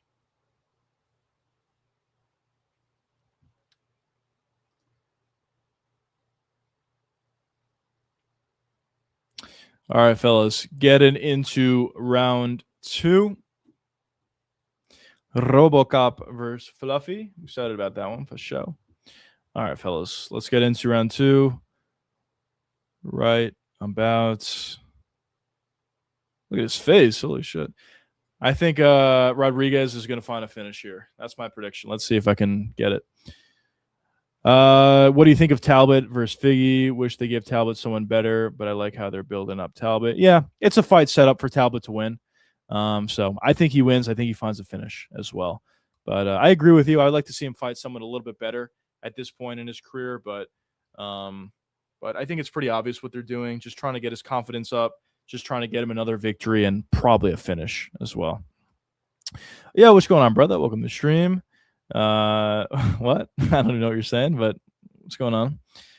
Guillotine attempt here from Rodriguez. Gonna be hard to get that. Yeah, he's not gonna get that now. Releases the grip. Nice takedown for Miller once again. Now he's in side control. Let's see what he can do with it. Von Fluke choke possibility. Let's see if he can get it. Oh, he's going out. He's out. Holy shit. Completely wrong on that prediction. Beautiful submission for Miller. Holy shit. Beautiful. Beautiful Von Fluke. Was not expecting that. I think he's going to get a contract. I don't think he's that good, to be completely honest, but he's going to get a contract for that. What the fuck is right? Von Fluke, let's go. Fucking hell.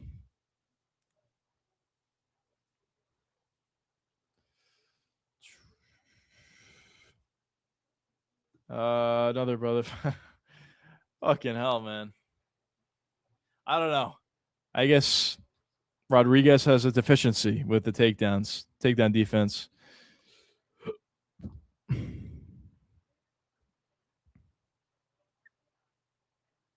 Well, it's just a bad IQ mistake. Shooting for a guillotine like that, like you're never gonna get that guillotine from that angle.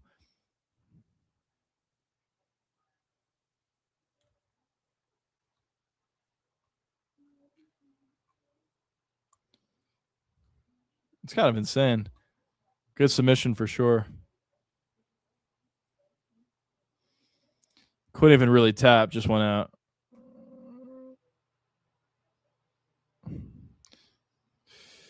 Haven't seen a Von Fluke in a while, to be honest. I think we just saw one, unless I'm tripping, but I think we just saw one recently. Maybe it was last weekend, or maybe it was before that. Was it Stolflutz? Did he get it? I don't remember, but somebody got it somewhat recently. Maybe it wasn't last weekend's card. But yeah, it's not a common submission that you see often.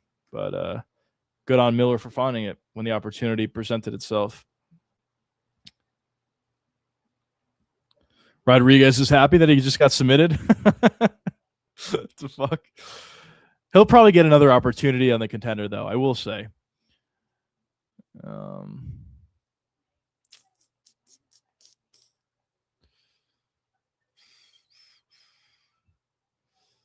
No, I don't care. All right, boys. Now we got the main event next. Stolflutz got rear naked choke. Okay, it was rear naked choke.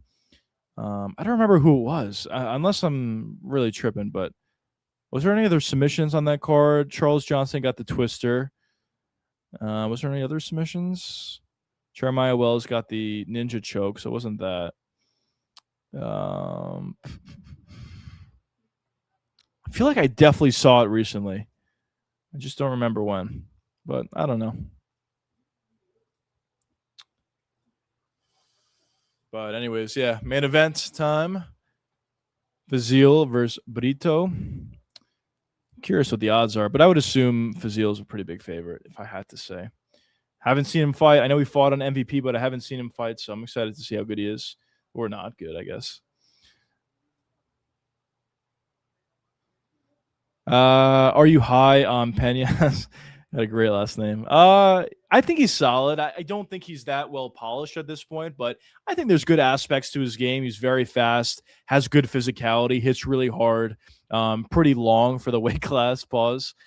So I think he's a solid fighter for sure, but I don't think that he's that well polished. Like I wouldn't say he's a future champion or anything like that. I would like to pump the brakes on that. I would like to see a lot more out of him before saying that. But as a young contender, or not a contender, but as a young prospect, yeah, there's some things to like there for sure. Or Biosenta. That's insane, man. What a turnaround. I mean, Orbai was winning the entirety of that fight, like literally the entirety of it. He gets caught with one big right hand, gets hurt from it, and Wells hits hard, fine, and then he shoots in for like a shitty takedown while hurt and gets ninja choked. Actually insane. We had two like ginormous underdogs cash on last weekend's card. I didn't take either one of them, but if you took either one of them, congrats, Stolflutz or Jeremiah Wells. I think they were like both plus 800s or something like that, maybe even higher. I don't remember, but insanely big underdogs. And in the past, I definitely used to take flyers. Like this was the type of fight that I normally would take a flyer on. The fight between Mansour versus Stolflutz, just because I've said this a lot. I'm not really high at all on Mansour. I mean, he's physical. He's got long limbs and whatever. Theoretically, he could be good, but he just hasn't really looked that great to me. So him as like a minus 800 favorite or whatever he was, probably I normally would take a flyer on Stolflutz, but I didn't because I didn't think he was going to win the fight. So kind of a different philosophy I have now, but it would have served me well if I took it. I put 10 on Willis for fun. Congrats. Great play. What was it, like 10 to return 80 or something like that? Or whatever it was? I think it was like something like that, I would assume. Especially, dude, imagine someone bet on Jeremiah Wells going into round 3. I don't know how you would do that or why you would do that, but if you did, congrats. That'd be kind of insane.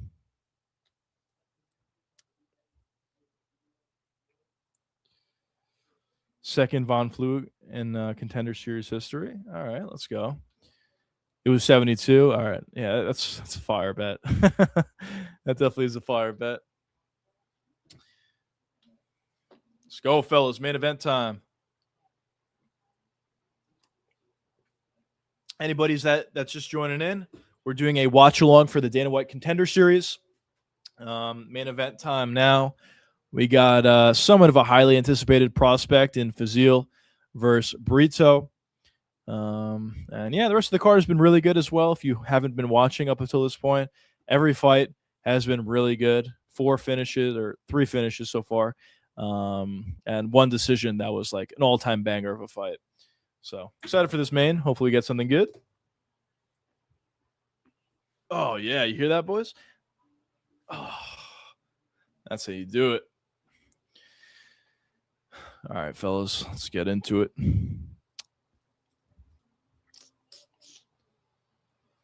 Tickets available. We should I should go to the Contender and live stream from the Contender. Not gonna actually do that, but dude, the pacing fucking sucks though, I will say. All right, let's see who he says is gonna get a contract. Everybody's gonna get a contract that won. Yeah, Tremblay absolutely deserves a contract. Trent Miller, of course, will get a contract. Lorenzen, yes, we'll get a contract. Perez and Puga, yeah, I agree with all those. They're all going to get a contract.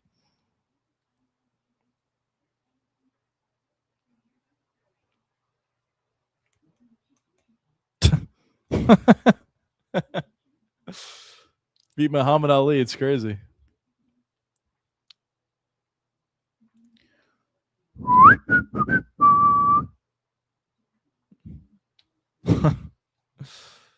I'm excited about some of these guys for sure.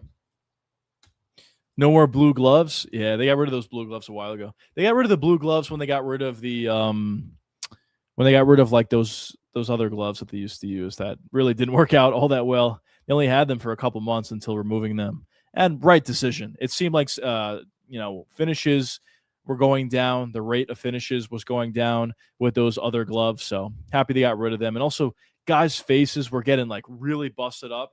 Like it's a fight. Your face is going to get busted up if you get hit a lot. But it was getting to a level that was kind of ridiculous. So that glove that they tried out for a few months absolutely failed. I would love to see them use the Trevor Whitman Onyx gloves, but I know Dana talked about that a lot already, that they're never going to do that because Trevor Whitman was asking for like a ridiculous amount of money or something. So that's not going to happen. but would be cool theoretically if it could work out. Thoughts on the Coliseum card? Well, no guarantee we're going to get it. Dana did say that the UFC was talking to the Coliseum officials about, possibly having a UFC event there, but they wanted 150 million, so the UFC pulled out of those talks. But he did say today, if any billionaire is willing to foot the bill, the UFC would go there. And I guess the only guy that it could possibly be would be like Mark Zuckerberg or something like that. I don't know, because he cares about UFC and he's intertwined with them. So maybe he does, but I don't know. Probably not. We probably don't see it unless something crazy happens. But I know Dana did also say recently that that he was going to put on like an impossible event, and now 2 days later he's talking about the Coliseum. So maybe he is actually confident that they'll be able to put it together. And what's going on, man? Welcome to the stream. I'm hearing both Charles and Lopez and Yuri versus Costa for 332 IDK, which is true. I heard a lot of Charles versus Lopez. I haven't heard it from a reputable source yet, but I've seen it going around on Twitter. So I don't know if it's true or not. I'm going to wait and see on that one. And then Yuri versus Costa, I also heard it from actually some reputable sources. So that one I think is a little bit more, I don't want to say a little bit more likely, because I think Charles versus Lopez absolutely could happen. But I did definitely hear Costa versus Yuri from reputable sources. So I think there's a good chance we see that one.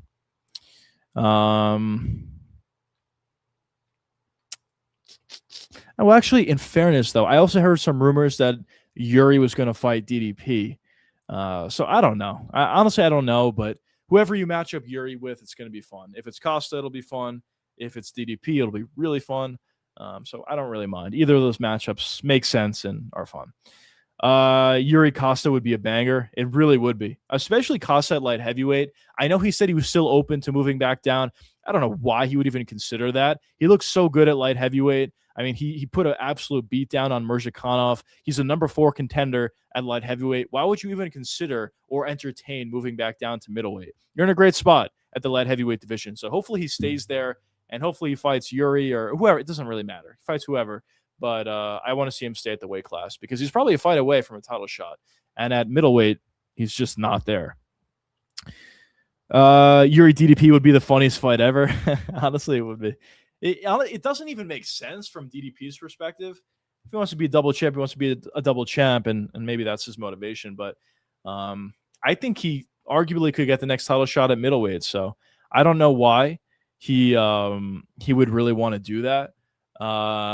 But I don't know. It's up to him. If he wants to go up and fight Yuri, then it's a big opportunity for him. If he wins, he'll get the title shot.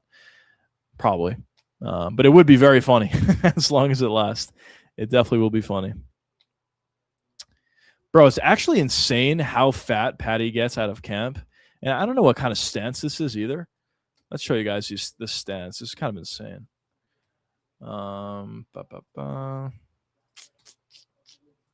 Like what is his stance? I don't know, but maybe I'm looking into it too much. But I don't know. I don't know how Patty figures it out at this point. At a certain point, I would think he's probably going to just be a little bit too old to continuously cut weight the way he does. But he just keeps proving everybody wrong. He still gets fat out of camp. I thought I heard like recently that he's not doing that anymore, that he's not going to be getting super fat outside of camp. But then now we see him super fat right now. So I guess that wasn't true. I don't know how he does it, but congrats, I guess. Plus, Costa's the only personality at light heavyweight. He's going to get a title shot soon. That's true. Yeah, there's not a lot of guys that well, maybe you could say Uncle Live deserves it, but he's got no personality. So there's not a lot of guys that would really be in the running outside of Paulo. Paulo gets one big win. He's getting a title shot. So I don't know why he would even consider moving back down to light heavyweight or to middleweight, I should say. Not sure why he'd move down. I'm not sure either. I don't even think he will move down, but he's at the very least entertaining it, which just doesn't make any sense to me. Oh, here we go. Yanni the Greek is taking Brito plus 150. Taking an underdog for once, Yanni is. Let's see. DDP is kind of boring for middleweight, but he would be small or kind of big. Sorry, boring. I don't know why I said that. He's kind of big for middleweight, but would be small for light heavyweight. Probably. I think that's probably true. I'm getting the title shot would suck so much, dude. I agree. It definitely would suck. I think like arguably he does deserve it, but it's not going to be a fight that I would really want to see. I personally think that Olberg's pretty boring as well. So Olberg versus Ankalaev is just going to be so boring. And on top of that, stylistically, it's just going to be terrible. Two counter strikers going up against each other. That's going to be fucking awful. I do not want to see that fight, but it may happen. Get that cockroach out of the division. We got to trade him to MVP for, I don't even know. Who does MVP even have? Maybe they get Jason Jackson. We were talking about that before. I wouldn't mind that trade. Ankalaev for Jason Jackson. PFL would never do this, or MVP MMA now would never do this. But Ditcheva for Ankalaev would be so good. Such a great trade for the UFC. But they're not going to do that. There's not many women's MMA fighters that are actually stars. Ditcheva is one of those few fighters. She's the biggest star in women's MMA right now, including any of the fighters in the UFC. Obviously, it's actually not really that close. And she's actually kind of fun. Her last fight was kind of boring, but in general, it's kind of fun. I hope Fazil guy loses. All right, I don't know. I don't know much about him. We'll see how he looks. Ditcheva is so overrated. Think so? I think she's pretty good, to be honest. Her last performance was not very good. I will admit that. I was actually at the event. Not a good performance, but in general, I think she's pretty solid. She's actually athletic. I'm not saying she's like she has the most insane skills in the world, but she's actually big. She's actually athletic. She can hit pretty hard. She actually finds finishes. And I think that's something that's not common at women's MMA. You can say that the competition's very low level. Sure, I would agree with that. But the competition at the UFC's women's weight classes are also pretty low level. And there's not too many women's fighters that are doing that. Maybe you can say Klein's kind of athletic. Not kind of. She is athletic. But not that common, I'll say. She's good as being trained for Angola. I would do it, but the UFC probably wouldn't beat her. Maybe. Shevchenko would beat her in the most boring decision of all time. It's definitely possible. But I would definitely do that trade without even thinking twice. But the PFL or MVP, whatever the fuck they're calling themselves now, they're not going to accept that. There's no shot. But anyways, getting into the main event. Right about here we go. Round one. Nice jab lands by Fazil.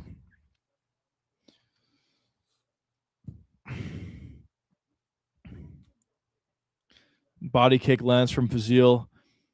Very bouncing sort of style for Brito. Bouncing calf kicks, right hands over the top, slipping a little bit. Nice calf kick lands once again for Brito.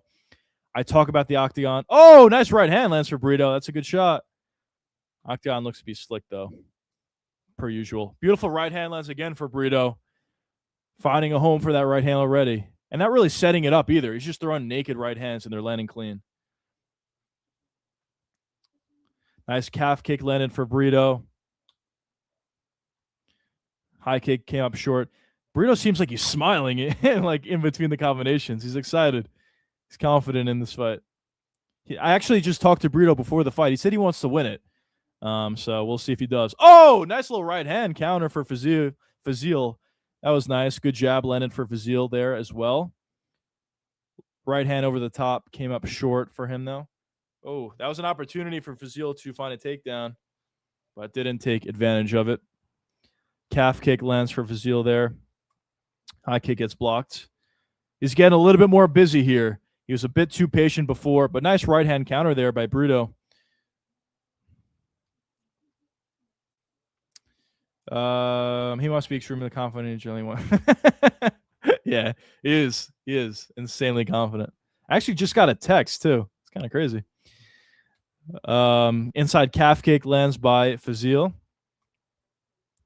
Oh, right hand over the top. That was a nice shot, but good right hand counter there for Brito. Look at Brito. He's like laughing the entire fight. Never seen anything like that. Body kick lands for Fazil. Fazil, I guess you said. Double jab came up short for Fazil. Oh, nice knee up the middle lands for Brito, but a couple nice counters by Fazil. Nice couple right hands. Calf kick landed cleanly for him there.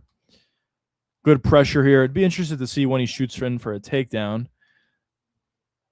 Oh, nice right hand landed by him once again. Oh, beautiful rip to the body. That was a beautiful combination by Brito. Fazil eats it, but that was nice.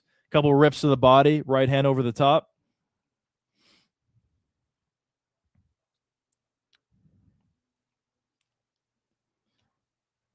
Yeah, it seems like Brito's a pretty good counter puncher. Oh, beautiful rip to the body there for Brito. He's got some nice counters, I must say. He's smiling the entire fight. Beautiful jab by Brito. Calf kick landed once again for him pretty nicely. Left hook around the guard there for Fazil nicely. Lands. Oh, nice combo from Brito. Nice calf kick again for Brito. It's going to pay dividends eventually. He's still smiling. Double jab right hand came up short for Fazil. I think the striking difference is pretty evident here. Brito's got nice striking. I would assume Fazil needs to find a takedown here. Beautiful jab lands once again for Brito. Ooh, nice little right hand lands for Fazil there, though. Brito ate it nicely.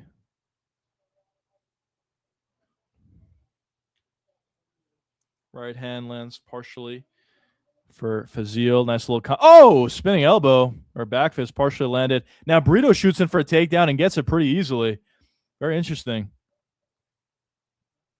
Beautiful takedown there for Brito. Let's see if he can do anything with it. It's not enough to get the takedown. You got to do something with it, and he doesn't. Fazil gets right back to his feet.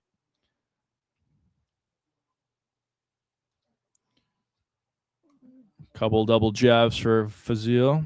Oh, spinning elbow partially landed there for Brito. Tricky striker. High kick got blocked there. Right hand over the top for Fazil. Good movement as well for Brito. Just switching up the targets. Stand switches a lot. Beautiful jab there for Fazil, though. Left hook partially landed for Brito. Fazil's pissed with the movement. I hate when guys do that. Yeah, he's moving, bro. He's allowed to move. You got to figure it out. Fazil's getting pissed. Good round for Brito. Nice calf kick lands again for Brito. That's the round. That's 10-9 Brito for sure. Close, relatively close, but Brito definitely landed the bigger shots, the better shots. Brito round, but both guys talented. Yeah, absolutely. Absolutely. It's a good fight. But Brito is just a bit better with his strikes. Has really good counters. Kind of took advantage of the aggression of Fazil a lot of the time by landing counter right hands and mixing it up with combinations as well. So he should get a contract. Oh, well, speaking too early, but what I meant to say is he's good. If you're showboating on this, you got to win the fight, bro. Yeah, I agree. I think he's just pissed off, though. Every time someone does that, it just reminds me of Chris Curtis, where Chris Curtis was fighting Jack Hermanson. He was getting so mad that Hermanson was moving. Yeah, it's a part of the sport, man. They're allowed to move. You got to figure it out. It's on you to cut off the cage. It kind of annoys me when people get frustrated about fighters moving. Look at Fazil. What the fuck is he doing? What is he rapping? The fuck is that? All right, let's see. He did lose that first round, though. All right, round 2. Here we go.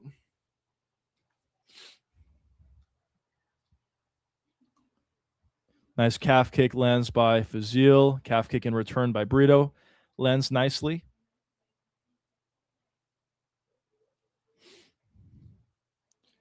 Ooh, right hand over the top. Almost landed. Nice right hand counter, though, for Brito. Oh, beautiful right hand counter lands again for Brito. These guys are like, what the fuck are they? Oh, beautiful right hand lands for Fazil. I've never seen trash talk like this from both guys. This is fucking weird. Both guys calf kick effectively. I don't know what that was. Dude, this fight's fucking weird, but these guys are good, though. Especially Brito. Nice right hand lands once again for Brito. Fazil definitely has a good chin, though. He's eating some big shots. Beautiful right body shot by Brito. These guys are... Oh, nice right hand over the top from Fazil. Brito's got some awkward striking in moments. Like he's... Oh! Spinning elbow almost landed. Oh, beautiful uppercut landed for Brito again. He's just like a step ahead in the striking. It's not like an insane difference, but he's definitely a step ahead in the striking, talking about Brito. He's thinking about another spinning elbow. Oh, nice little left hook lands for Fazil there, though. That was a good shot. Body kick lands cleanly, but nice counter body shot by Burrito.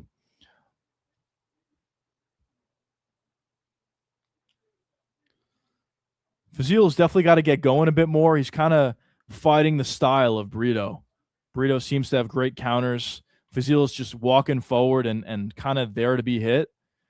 A lot of counter shot opportunities for Burrito, and he's taking advantage of it. Knee up the middle. I don't think that landed, but decent shot. Nice calf kick landed by Burrito.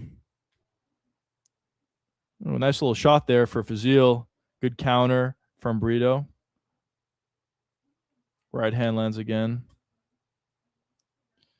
Yeah, he's fighting like a weird style, but he is making it work. Just miss on a counter right there. That would have been a big shot. Calf kick got checked there, I think. High kick came up short for Fazil. Oh, beautiful body shot landed there by Burrito.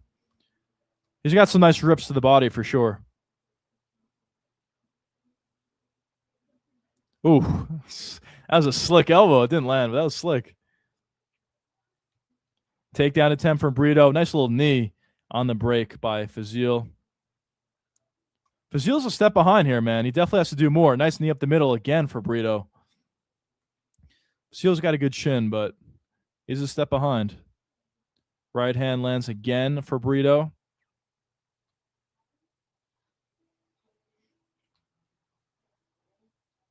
Nice body kick. Nice body kick again. Oh. Oh, nice. Oh, right hand left hook and right hand again. Lands by Fazil. Oh, nice little left hook. Lands for Fazil again. He's starting to get going a bit more. These are some big shots landed. Oh, spinning. All right, I guess it didn't land. More emotes. I was about to say they're not emoting anymore, and they're actually fighting, but there's another emote. They're just fighting. Calf kick lands cleanly by Fazil. Yeah, maybe Fazil is starting to pick up the pace a bit, but beautiful right hand to the body for Brito. It is a lot of pressure, I definitely will say. Oh, nice little uppercut landed by Brito. Spinning back fist came up short. Very interesting style, but yeah, it does make it work. High kick got blocked. He's got good movement. Burrito does. Now he could gas out going into round 3, absolutely, but he's got good movement. Nice little right hand lands again for Fazil. Inside calf kick landed by Fazil there. Nice little rip to the body as well for him.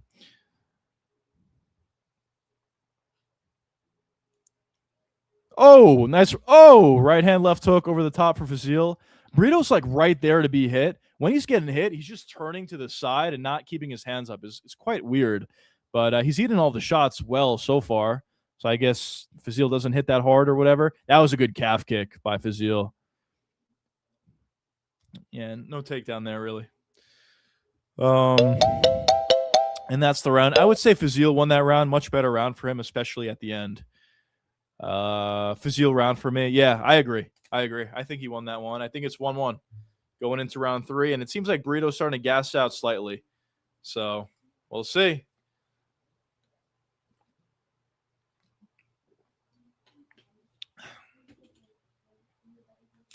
He's definitely tired.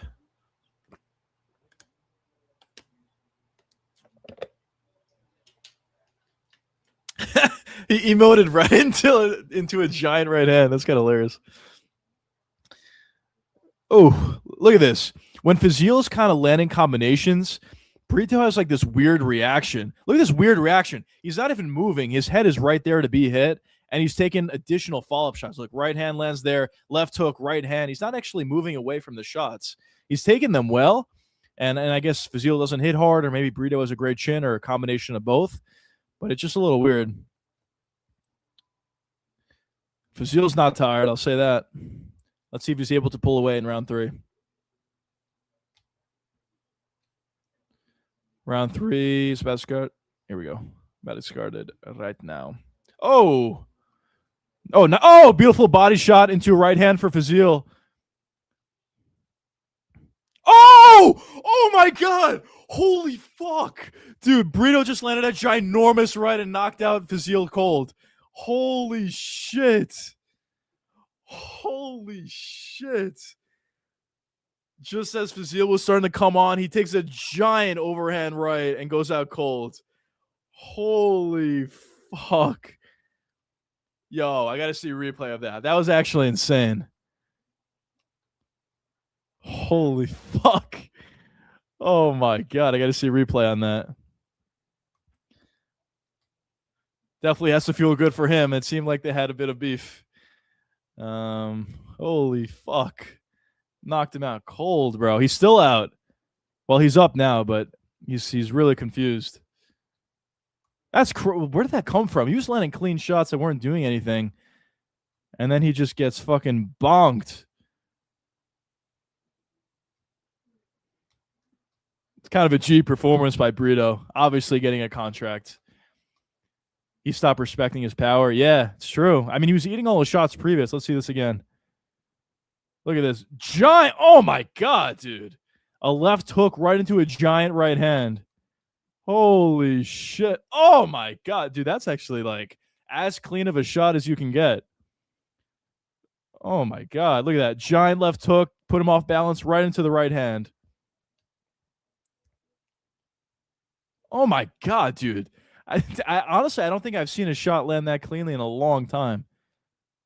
It's insane. All right. Anyways, Brito 2-0. If Brito had any power, he would have knocked Fields out right now. Close round, though. Well, it doesn't matter anymore. Neither one of these guys are very good. Brito has horrible defense. His defense is pretty bad, but I think he's solid. He's got very tricky striking. Obviously, he's getting a contract. And I think Fazil eventually will get a contract as well, to be honest. Fazil was a favorite. Yeah, he was. Fazil was a favorite, yeah.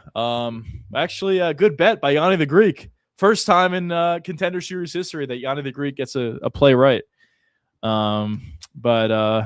Anyways, boys, I think I'm going to hop off stream at this point. I appreciate you guys for joining the Contender watch along.